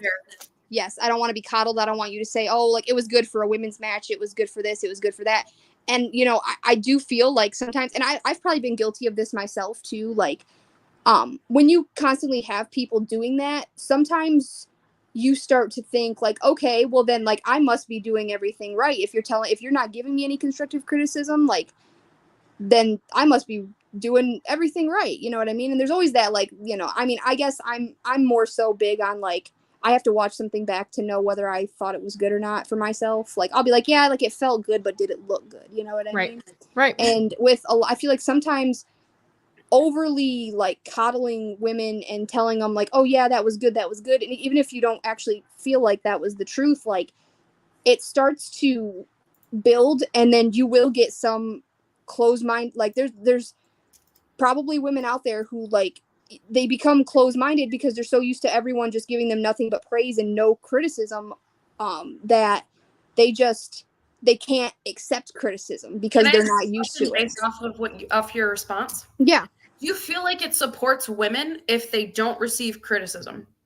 When it literally is the utter opposite. Stop like I hate the cherry picking of it, because like if you're watching a show from start to finish and you have criticism, constructive criticism for every person on that match or in that card rather, and then you get to the women's match and you're like, oh well, like I don't want to hurt their feelings, I don't want to like be mean, I don't want to be seen as like, when I'm like, no, you like sit here. If you watched my match from start to finish, assess it how you assess any other match. Tell me what you liked and what you didn't like, what you saw and what you didn't, and what you want to see, whatever. And I will respect you more, and I will feel more supported by you to see that, like, that's equality to me. I want, that. I do not want to be coddled as a woman to believe that I can do no wrong, or that you have to break it to me gently, because no, you do not. I am the first person that will tell you. Don't sugarcoat shit. Yes, if I see something, or if I know that I did, like if I messed up something out there in the ring, and I know I messed up something out there in the ring, I'm the first person to be like, man, that sucks. I mean, it happens. It is what it is, and I'm going to do better next time. But like, that sucks. And if you sit there and you say everything went perfect, you're lying straight to my face. Yep. And chances are, like, that person saw that mishap. Yeah. So like, I just feel like it does. I feel like it's a slap in the face to feel like you have to treat women differently in the wrestling business when it comes to criticism, or when it comes to trying to help them put together a match, or when it comes to whatever the case is. Like, I think it's a very, shitty thing to do. And I do not like when I see it. And especially because, like I said, when you have someone who's constantly being praised and they can't take criticism because they've not been accustomed to it. And sometimes I feel like if you're the kind of person, I mean, like, I'm guilty of this sometimes too, because I'm an emotional and I'm a very sensitive person. So, like, if someone's coming at me very harshly and very straightforward, I might be like, whoa, but like I will respect it at the end of the day. You know what I mean? Right. But like if you're a person who has never or can't accept criticism because you're not used to it and it feels like a personal attack as opposed to like a constructive criticism, and you just like shut it out and you can't accept it,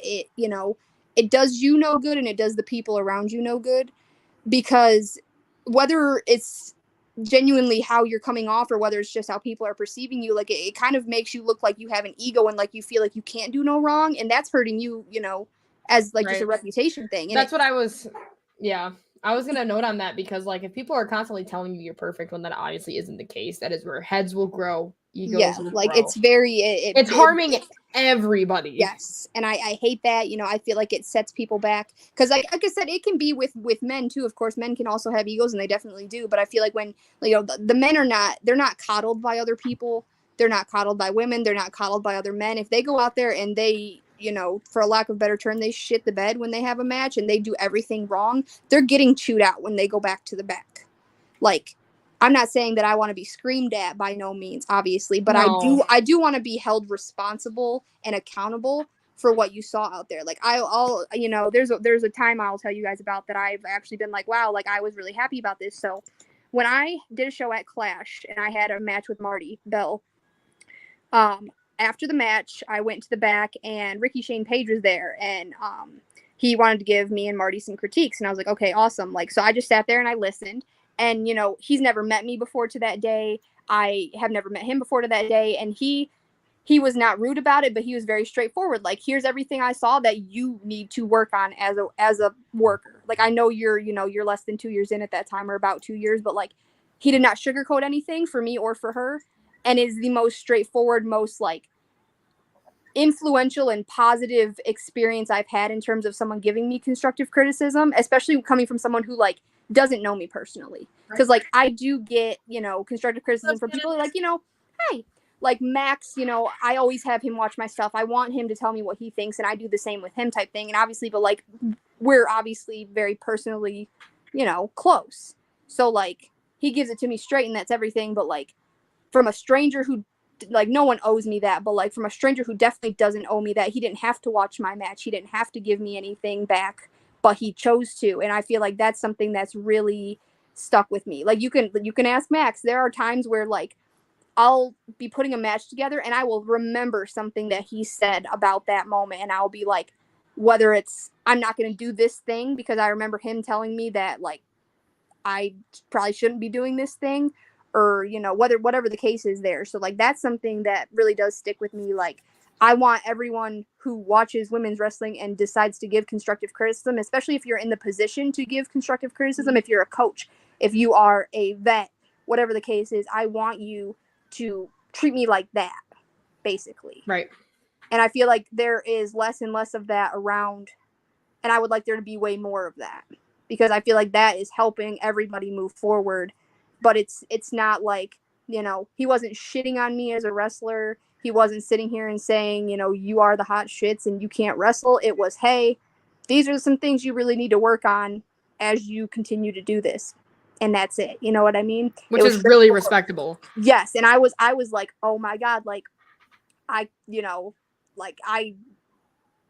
left after that and I went back to, the back, and I was sitting there and I was, I'd gotten some constructive criticism for some other people back there too. And I was like, wow, like that was really cool of an experience that I just had. You know what I mean?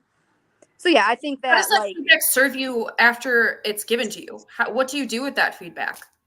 I keep it, and hopefully, like I'll even write stuff down too if it's something I'm like, hey, like I need to remember this. Mm-hmm. And I always try my best to like go back to those moments and to apply what I've been given constructive criticism wise, to make my matches better. Because yes, this is one person's opinion, but like if it's something that I also can agree with, then I'm definitely going to like try to change and do it for the better. You know what I mean? Like it obviously doesn't translate. I'm not saying that like, you know, ever since then I've done everything perfect, because of course not. But I do tend to stick with that, and it does stick in my brain. And I'm like, yeah, like I need to apply these into what I'm physically doing out there so that it shows, because I want the people who took the time out of their day to give me constructive criticism to want to see me get better notice the next time they see me in a ring that I did listen to them and their advice, and I did apply it, and you know, so on and so forth. And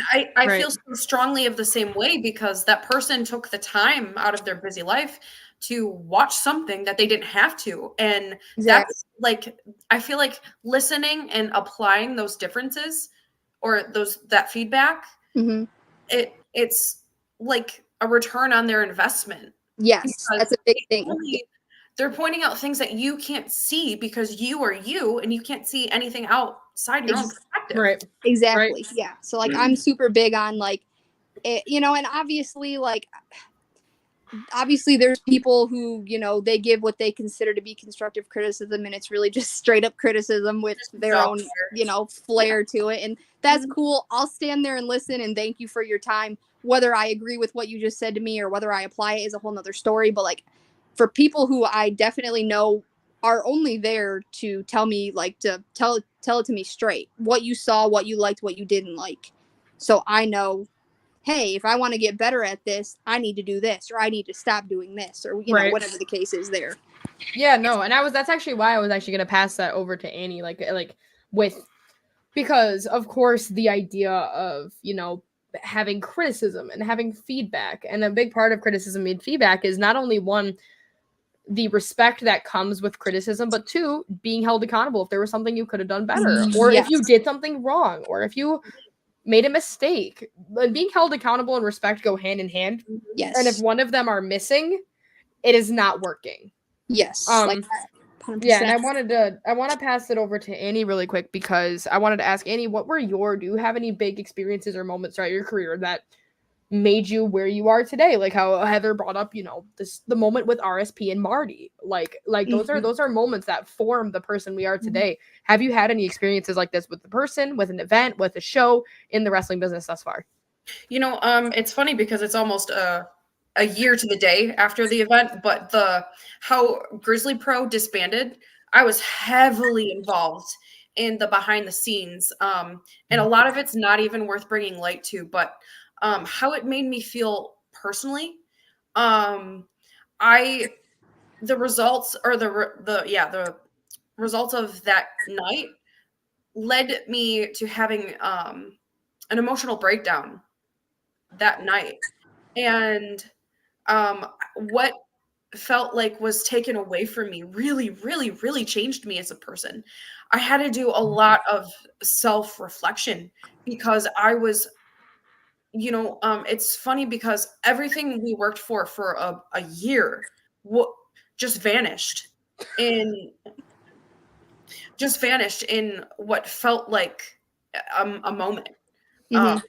And I had to keep going, because at that moment, like, so many people were watching my reaction.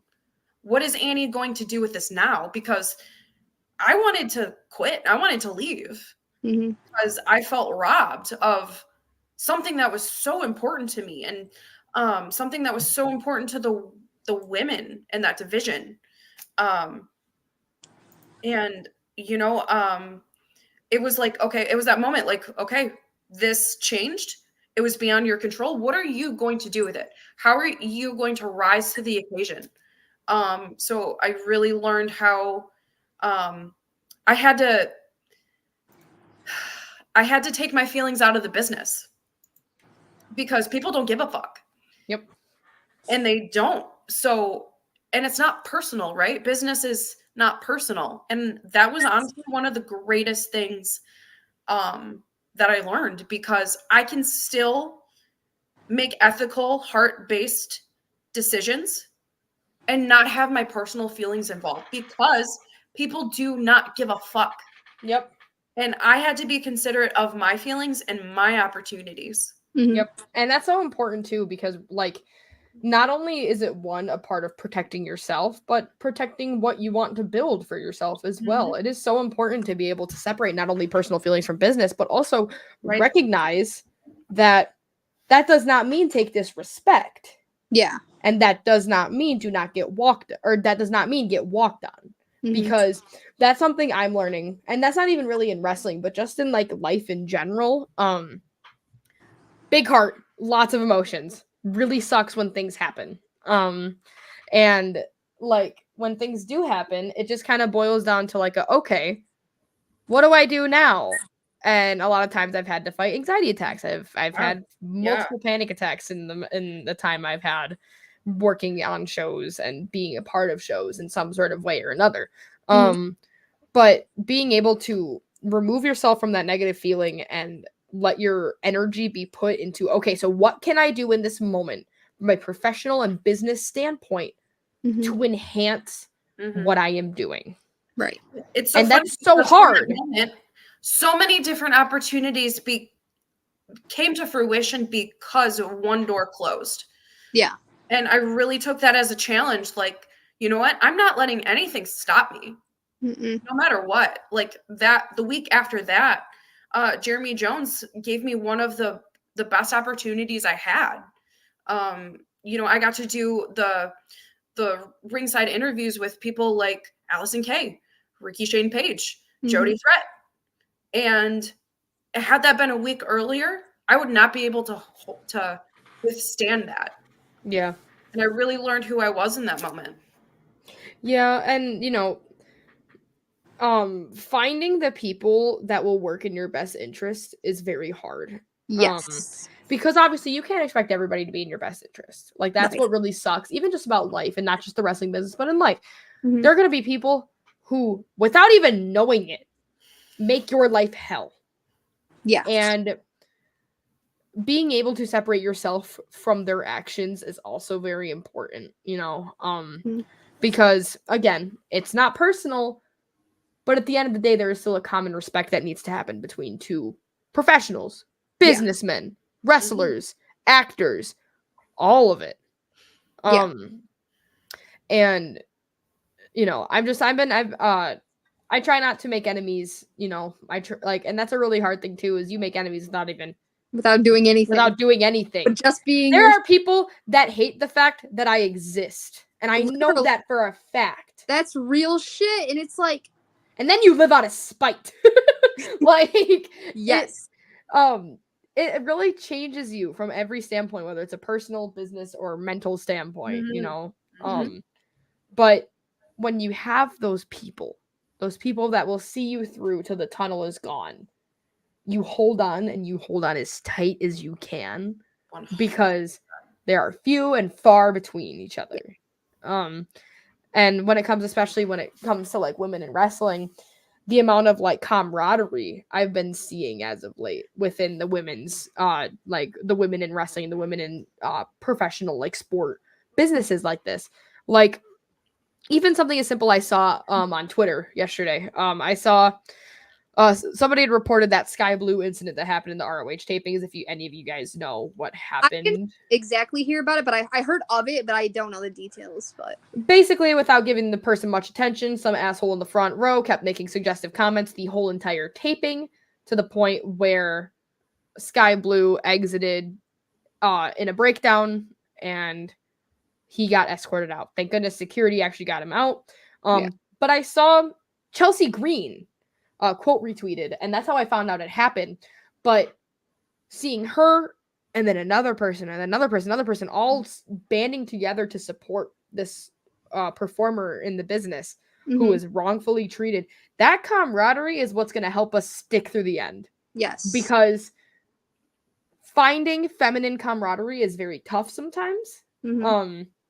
And that could even just be from like jealousy, from emotions, from XYZ, you know, like sometimes it feels like we're in a high school hallway, you know, so it's just so when you find those people who are there and willing to support you in everything you do, whether they're helping you, they're critiquing you, they're pushing you to be better, they're telling you, okay, that didn't work, but try this, like it's so important to hold on to those people, and especially when you know that they're working for your best interest, because again, it is so hard to find people who will root for you and be on your side no matter what.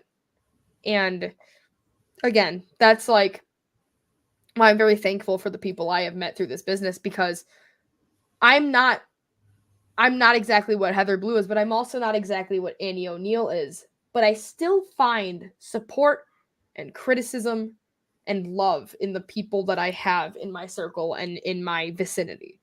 So keeping those people and holding them tight is so important, because at the end of the day, when you run out of gas, there's only going to be a few people that are willing to push you all the way to that damn finish line. So Amen. hold on to those people.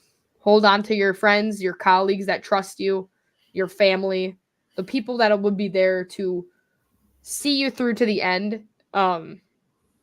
Because that's hard to find.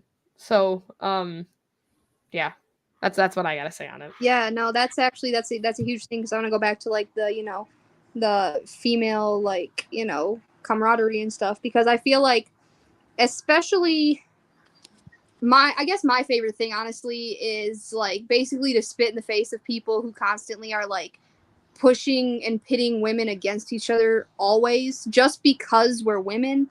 Like, being a part of an all women's show or an all women's promotion, and like having that camaraderie of like everybody in the locker room is getting along. No one is, here only because they want to, see other people, their downfall or whatever the case is. Like having people, especially like having women to look up to too, because, to go back to that whole thing, like at the Divine Women's show that just happened a couple weekends ago, like having Randy West and having Mickey Knuckles in that locker room to, they're the ones that have all the experience. The rest of us here, we're obviously, like, 1, 2, 3, 4, 5 years in, whatever the case is. And everybody in that locker room and everybody on that show was so, like, everyone got along. There was no animosity. There was no, like, there's competition in regards to, like, hey, we're having matches, but it wasn't like, you can't do this because I'm doing this, or I can't do this because you're doing this. There was no, oh, well, you're not even that good. There was none of that. Like everything in that show and just like in that locker room was so positive and so, it's bringing the best out of each other. Yeah,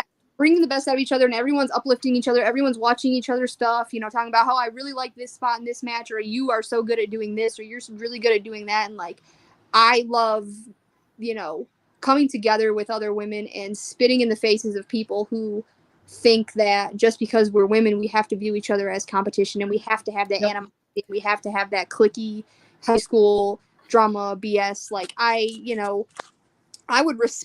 respect people who tell me they don't like me to my face. You know what I mean? Like I know I'm smart enough to know that I'm not going to be everybody's cup of tea at the end of the day, because not everyone is my cup of tea either. I don't even like tea, but you get the the analogy. And so, I want to go back to when you mentioned Randy and Mickey, and when they first started.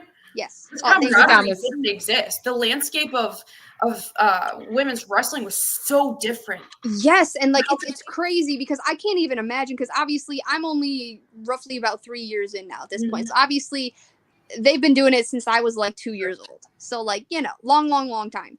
And I can't even imagine what it's like back then for me. But I've even seen it shift in a crazy way in the 3 years that I've been here, because I remember like, we were far and few between, a lot more than what they of course had back in the day when they first started. But like, even still, I just can appreciate how in these last 3 years that I've been wrestling, I've seen more women, take on the responsibility of, becoming professionally trained wrestlers, and developing their own love for things, and seeing what everyone can bring to the table, and how like, yeah, we have similarities and everything, but it's our differences that are kind of like bringing us all together in a way. And like, I think it's really cool, because I can look at someone and I can be like, oh my God, like these people inspire me. And it doesn't matter that they're, they've been doing this less time than I have, because they can have the same amount of passion that I do, or whatever the case is. Like, it's just, I've been so, like, it literally went from when I first started, there was like maybe 4 women regularly circling in the state having matches.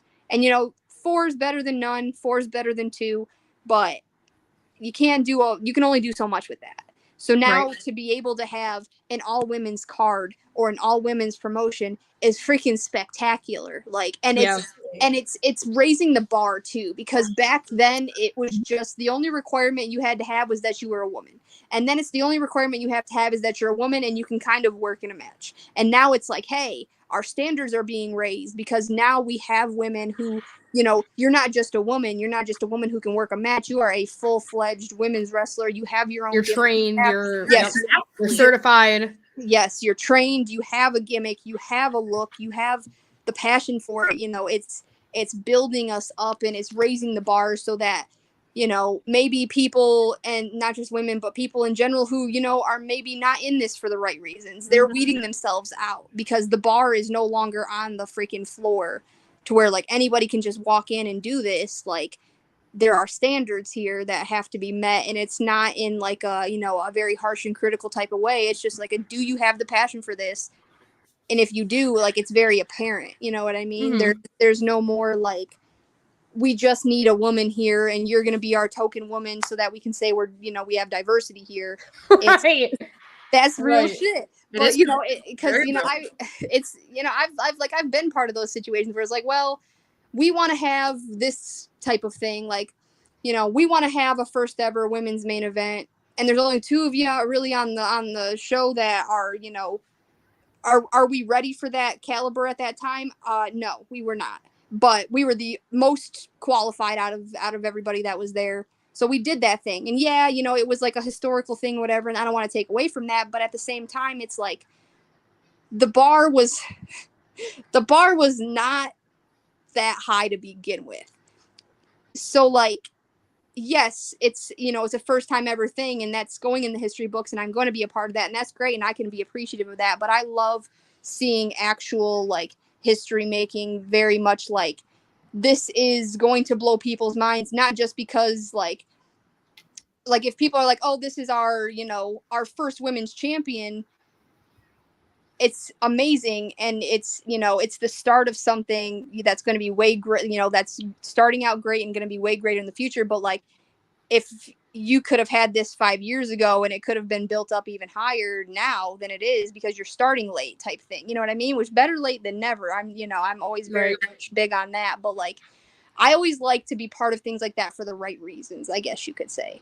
Right. I don't want to be here as your first women's champion just because you're going to throw a belt and slap a woman's thing on top of it and say you have a women's champion. You know, I want it to be a thought out, drawn out long like process. A participation trophy to me. Yeah, and if I get to be a part of it, that's amazing. And I like to see other people succeed too, you know what I mean? Like I just always want things to be for the right reasons and not just because, you know, well, we need a little bit of diversity here, so we'll just throw this at you and call it a day, you know what I mean? Like, I love seeing. It's not because they're actually diverse; they're going through the motions. Yes, and I like to see like actually they're wiki-howing how to be diverse, and then just following the little step by step with the stupid pictures. Yeah, see, and that's why like I know that like there are still a lot of places, whether it's locally or globally or whatever the case is, who don't really have a women's division or who don't have a women's title or whatever the case is.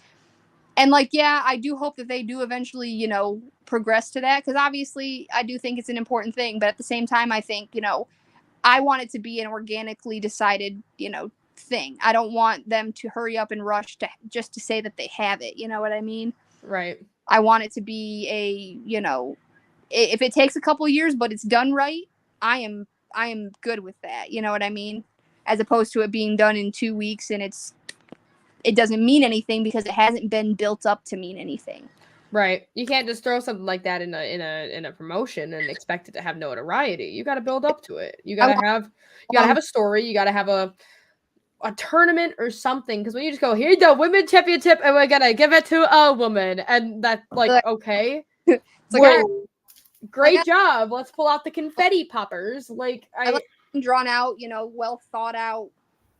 Build it up to make it mean something so when that person does become your first women's champion or when they do have that first title, it's not depriving them of the moment that they should be having because you didn't build it up to begin.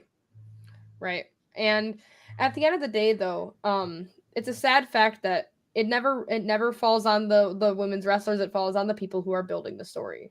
Yes, so And- that's why I'm very big on like making sure, like that's why I give so like obviously props to everybody involved in shows in general, but like I don't think people really realize all the time how much other people who you like, obviously yes, the wrestlers and the people who are out there in the ring and everything are a big part of it. It's what you're seeing. That's the final product. But like how we get there is, and who is all involved in that is such a big part of things. So that's why I personally am always super big on like, you know, thank your, you know, the people who are writing these. Thank the people who are taking time out of their day to make storylines that make sense. Your, you know, your ring announcers, your referees, your photographers, your videographers, your commentators, like everything. That people don't realize how much goes into a show when like, yeah, you're going to see the final result, but like how much it took to get there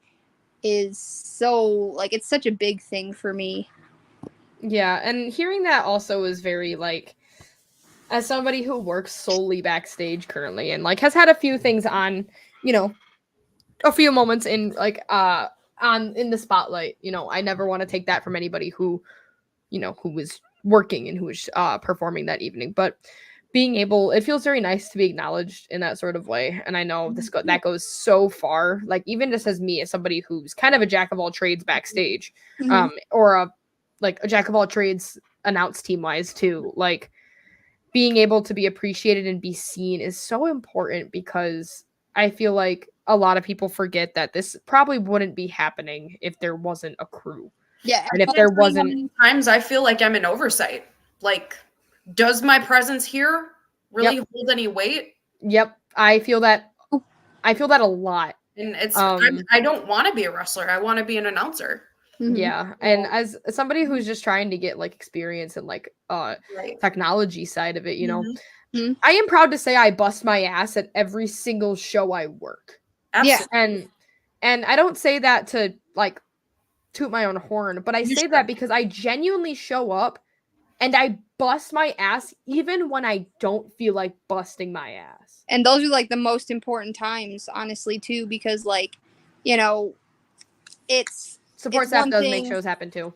Yeah. Sorry, like, I was having, you know, people, everyone, like it's all one functioning unit. If one part is not functioning the proper way, like the whole entire end result is going to, you know, feel that. And so it's like you said back when you were talking about like, you know, setting the tone for the show as the person, you know, being the ring announcer and being the first person that people are going to be interacting with when you come out to the ring type thing. Like, yeah, you know, it's cool to see all the people, you know, have the matches and do the stuff. But like you said, it does set the tone. And like, you know, going back to that fateful Grizzlies day, with the energy being so off and so negative and so crazy, like it affects everything. You know what I mean? You know something crazy about that show too? Max texted me like, "Hey, you should come to Grizzly Pro," and I was like, "Oh, I actually couldn't be there." I was like, "Oh man, sorry, I can't be there." And then he calls me after, and I'm like,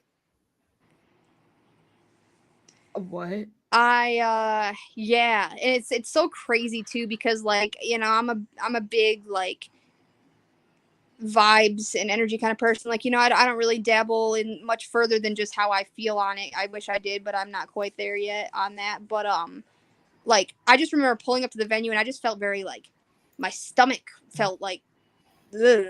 You get a gut feeling.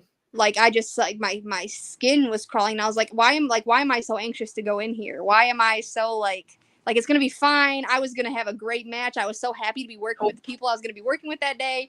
And then just like as I walk in, it's like the air was so thick you could cut it with a knife, dude. Like I was just like, yo, there's something going on. And then obviously like not being filled in until the meeting and everything. And like at that point I was ready to go home. And if the people I was working with hadn't already been there and then had traveled there from like other states to be there.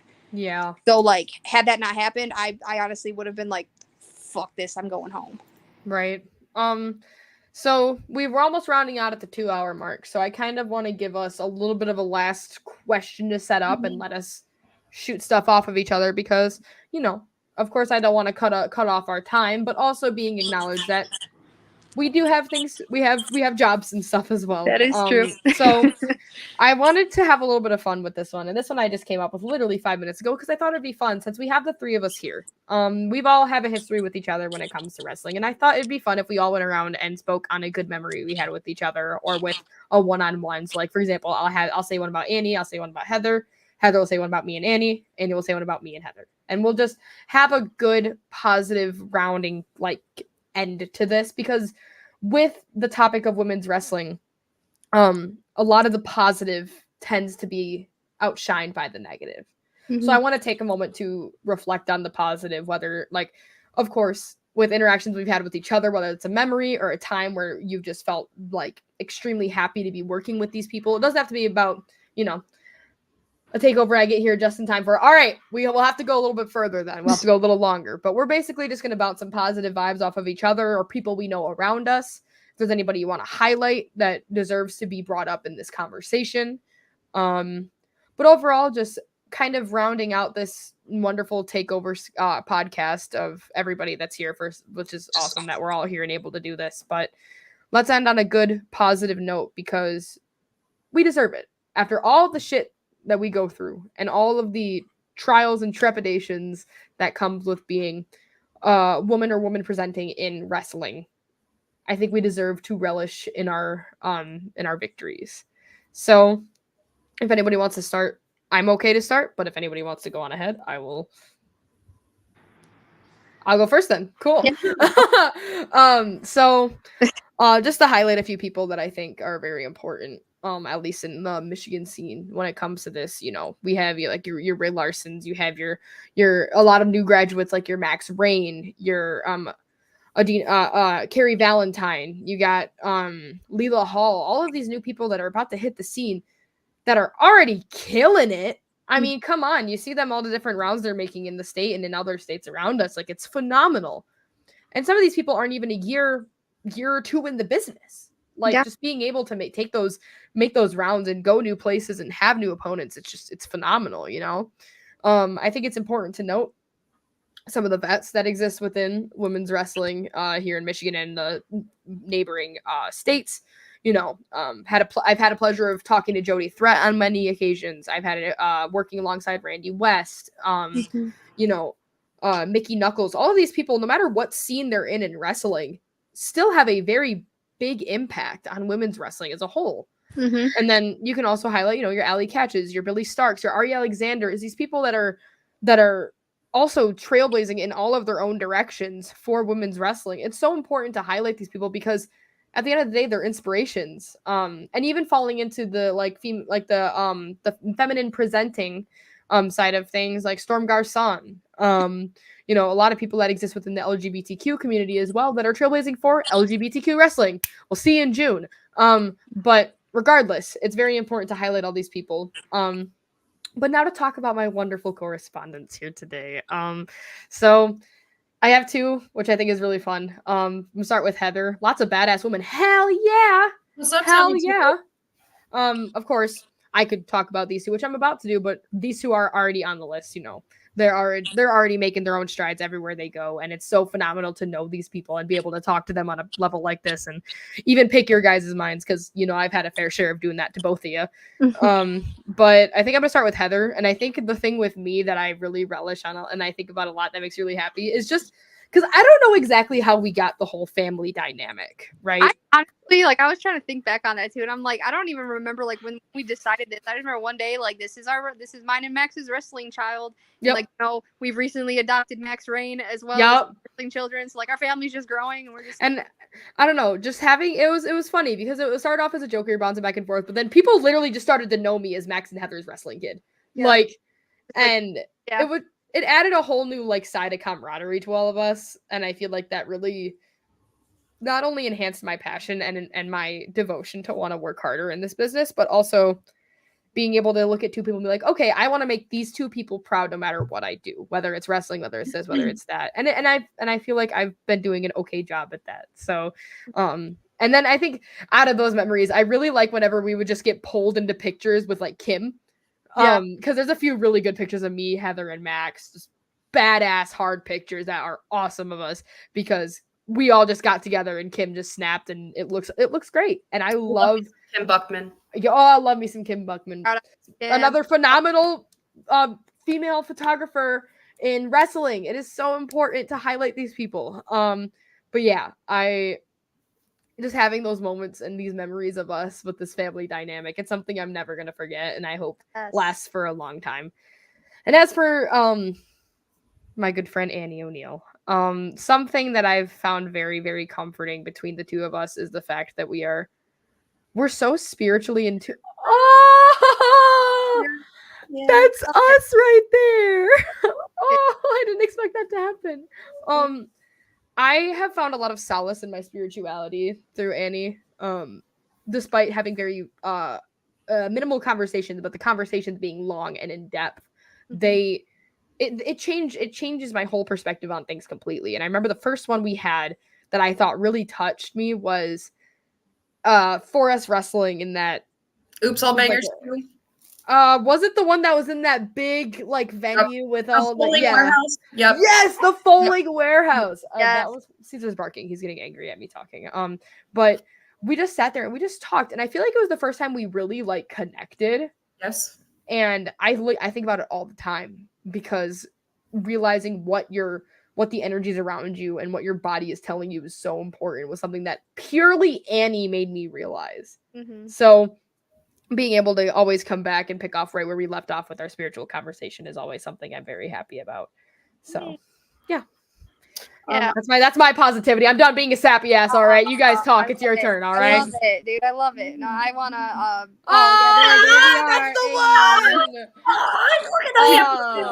That's So such a good cute. picture, Love it. dude. But yeah, just like to branch off of that too. Like, I mean, not one specific moment necessarily, but I feel like every time I see Annie, it's always like a positive. You know, like the energy is just always good. And I can appreciate that as, you know, someone who also is big on vibes and energy, like walking into a room and like, you know, saying hi to everybody and whatever the case is. Like if someone's energy's off and it's weird, then like, you know, it kind of affects you whether you want it to or not, especially because I'm very, very big on like, I want to say like I'm kind of like an emotional sponge, and like if other people are like, you know, in a bad negative headspace, like I kind of absorb a little bit of that just by being around them. And so I would like to appreciate the fact that I feel like every time I see Annie, it's always a positive. Thank you. Yeah. I love it. Thank you. And Summer, of course, our wrestling child. There are a lot of moments. But I said, like, I feel like I'm very blessed to always know that, like, if you're at a show, I can rely on you for, like, whatever I need from you that day, whether it's, you know, whether you're being a runner or you're recording matches or whether you're on commentary or whether you're literally just like in the crowd being there. Like, I know that if I need someone to help me get these people to do what I need them to do or to react how I need them to react, I can look at you and we can be on the same page and you'll get that going. You know what I mean? Yep. Like, so I think it's very The rewarding. unspoken, okay, you can bully me now. Yeah, like, you know, like obviously, like, you know, sorry, Grandma Sharon, I won't do it again. I'm lying, I probably will, but please don't get mad. But yeah, like it's very refreshing and very nice to know that I have someone that, like, if I need something and you're not already, like, you know, because obviously you're a very busy person and you know you got a lot going on, so obviously, like, I'm not trying to spread you too thin by any means. I know if you got a lot going on, I'm not gonna like Not at all. Hey, Always for Heather Blue. can you do 100 more things for me? Thanks. Of course, but like, of course. to know that like this is the first person I'm going to go to if I have a question, if I need something from someone, if you know, whatever it is you're doing, if you're running stuff, hey, have you seen my hoodie? Or like, hey, you know, can you record my match? It's coming up next. Or hey, like, can you watch my intermission table or, you know, my merch table at intermission real quick? So I make sure, you know, like, in case anyone wants to get anything and I can't be right there because I'm next type shit, you know, like, you are a jack of all trades, and that's a, you know, a very positive thing a very rewarding thing to have on multiple, you know, parts, I guess you could say. I'm happy that I have someone that I'm definitely like, hey, if I need something, I'm going to go to Summer, you know, for this today. Mm-hmm. So I'm like, yeah. Forever a Heatherite. Oh, is yes. me. Annie, take the stage, my friend. Heather, I don't really have an isolated incident, but it's just your Actually, I do. It's when I saw you become the first ever one half of the tag team champs at MPW. Mhm. Like, just the amount of things that you've had to overcome and your own personal challenges Mhm. in order to have that platform. Because people only see you in that public front, but they don't know what you go through in order to get there. And Right. just dedication to the character work and how much you evoke and just how the lengths you were willing to go to dedicate to your craft. I just think that's amazing, because every time your name is on a flyer, every time you step through the curtain, you are bringing the best of Heather Blue.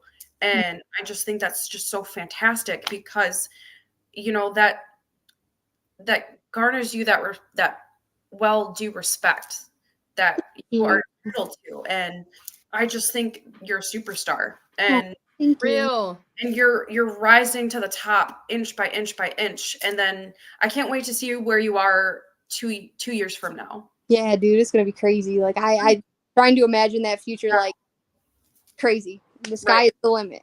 So, Yeah. thank you. And especially everything that we've unpacked in our conversation, like with all of that in your arsenal, your potential is limitless. Thank you. And I just love that. Yes. Always a Heather Wright till the day I die. Ah. Summer, one of my favorite moments is when we were both entered in Indie Idol, and Yes! and I had no idea what I was doing. I am not a trained professional wrestler. I have no idea the art of the promo, how any of it works, but I wanted to thrust myself into what is uncomfortable and unfamiliar to me. Yes. And just knowing that you were my running mate that week, That was the most fun. so much fun, because you brought out a side of me I didn't know existed. like you, I followed you on Facebook and social media. That sounds so weird. That's okay. Before I even actually met you, and I knew like your passion is undeniable. So to be alongside someone who evokes that level of intensity that you do, like, you brought me out of that comfort zone that I was just dying to get out of. Right. And that was when you went to New York. You delivered an awesome promo, and like, yeah. I was so scared for that week because I was on the road. I was flying to New York for my spring break, and I'm like, okay, do I tell him I can't do it? And I remember it was me and my dad, and we're sitting around. I'm like, I brought my stuff. I brought the mask. I brought the contacts. If I do it, I do it. If I don't, I'm going to have to pull out and say, hey, sorry, I was on vacation. And I was really leaning towards just pulling out and saying, I'm sorry. But then my dad was like, I think you should do it. I'm like, yeah. All right, sure. It took that one little, I think you should do it. You should do it. It's either you say that or you say you won't do it. And I'm going, yes, I will. So just being able to have that round with you was so like, I'm so glad it was us, because at the end of the day, we brought out the best of each other. Good. Because that week between us, I know is still talked about to this day. Is it? People still talk about our promos against each other that week. Because one, it was nice to be able to be more experimental because I was more comfortable. Hi, Javo. That's one of my buddies. We play video games together every night, and we stream together. Hi, Javo. But being able to just bounce off of each other like that and really bring out those really like twisted, sick sides of each other, it was really fun. And like just being able to utilize my environment and stuff, I felt so creatively inspired to do it, because we ended up messaging each other about stuff. We did. And not about each other's content that we were putting out, but like just to connect. And all right, cool, this is us, great. And then after we talked and just talked and talked and talked, because it just felt so good to have that moment with each other. Awesome. And I'm always glad to have that awesome moment with you. Yes, we love it, dude. Indie Idol was so fun too. Yes, you were on Indie Idol. I like you were in the heart of COVID, right? When everyone was like, pretty much on board. And it's so crazy too, because like I, once again, not to toot my own horn here, but like I do. I did get a lot of like the way I do my promos now. People are like, wow, like, you know, like I'm not the greatest in the world by any means. I don't always put a lot of like editing into it. I usually am like in front of my bedroom wall that has, you know, my you know, Heather Blue graphic art on it and everything else. But like I have always really been kind of good with words as long as I take time to like prepare it and everything. Like I used to take weeks to prepare promos because I used to like write out like a novel and then I'd have to paraphrase it and then I'd have to, you know, I would get into a full gimmick, hair, makeup, you know, gear. I'd stand in front of this tripod and my phone and I would record. And like I had the opportunity, even like Indie Idol was a big one, but prior to Indie Idol I was in a Facebook group that was created solely for people to do promos and to get critiques. And that's where I really started like getting out. And I did that before I ever stepped, like before I actually did physical, like before I debuted in an actual ring. So that's where I met Jeremiah, I met AVZ, I met a lot of these people, and all these people that, you know, were doing promos right alongside of me, but they were also giving me critiques and feedback. And like I wasn't even Heather Blue yet. That's how long ago this was. Like I had a whole different gimmick before that I started with. And then obviously like by the time I got to in-ring stuff, I, you know, transitioned into Heather Blue. But a lot of people are like, oh, like, you know, how are you good at doing these promos? How are you comfortable doing these and, you know, standing in front of a camera and talking and getting it done? I'm like, I practiced a lot and I had those opportunities to do. That's why I'm a big fan of like Indie Idol and stuff like that. Cause yeah, it's super scary. It's super intimidating.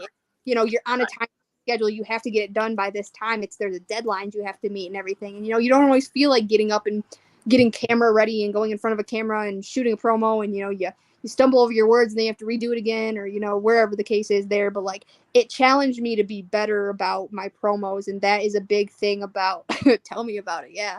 That is a big thing about why my character work has skyrocketed the way that it has. And it's because of those humble beginnings. So I shout out to Indie Idol for that.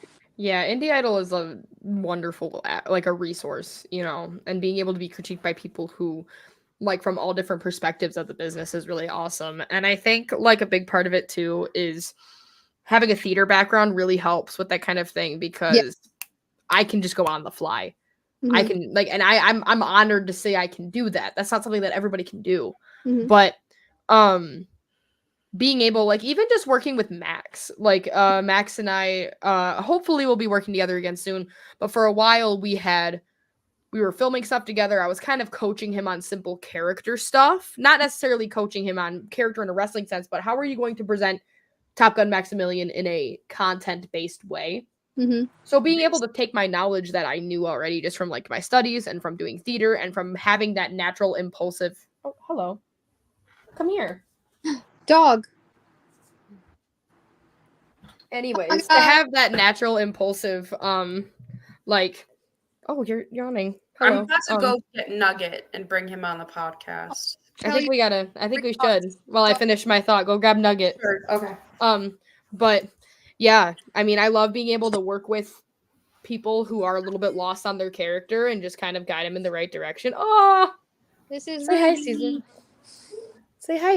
You want to say anything controversial? Caesar, you can't say that, dude. But say it, bro. Say it. Yeah, either way, I love helping people with that kind of stuff. So I think Indie Idol is a great way to kind of show that off and whatnot. So it really is. But it's such a valuable resource that I feel like a lot of people don't really like. They're like, oh yeah, like promos or whatever. But like promos are such a big part. Such a big part. Yeah. I had to bribe him. He did not come of his own volition. Say hi. This is the hour of pets. I love it. Oh, my guy is in another room right now, but we will turn our bright light on and. Hi, baby. What do you see? She just woke up from a nap, so she. We're 30 minutes away from the wall. Dude, You're welcome. Okay. I was literally just about to find a way to close it, but now you're making me want to keep going so we can break the record. Oh I- no, I know. I'm I can't. man. I know. And I was. I'm gotta go to bed. Listen, Heather Yes. and Annie. We need this to happen again, We do. but we beat the record. For Yeah. the longest Yes. show. Yes. But I think if either of you have any closing remarks you want to make, and I can close this out for tonight. So any last words? Any last words, you two? I oughta? Last words. Yes, last words. Support women's wrestling. Yeah. Annie, what you got? Were your last words last words? Yes. God damn it. That was beautiful. It was beautiful. It was beautiful. Yeah. Eloquently spoken, right? I was gonna say, to quote Max's comment from earlier, down with the dad jokes. But regardless, I just want to say thank you to Annie for being my wonderful co-host, our wonderful special guest, Heather Blue. It's wonderful to be able to work with these two people and do this on a platform like On a Forklift and have the honor of taking the places of Ethan and Clinton for tonight and being trusted with it, because it's an honor. It feels nice to be able to be given this wonderful platform and this wonderful name and this title and being able to give you guys a wonderful podcast with the three of us. But Time ever. first time ever, by the way. So that means you guys got to see more of Annie, probably see more of me, probably see more of Heather as time goes on with On a Forklift. But again, thank you all so much for tuning in tonight. It was a pleasure to be able to pick the brains of these two wonderful people within the wrestling business. And overall, just always uplift women in wrestling, uplift minorities in wrestling. It's so important because wrestling is such a dominated business. It is so important for those people who are treated differently or looked down upon to be given that platform, because guess what? They're just as good, if not better. And the narrative is changing. And the narrative is changing, which is really good because people are starting to step up and acknowledge the faults and support women's wrestling through and through with no hesitation, and that is so important in our business. But signing off from me, from Annie, from Heather, thank you all so much. And in the wise words of those two assholes that usually run the show, we love you, Judy. We'll catch you next time.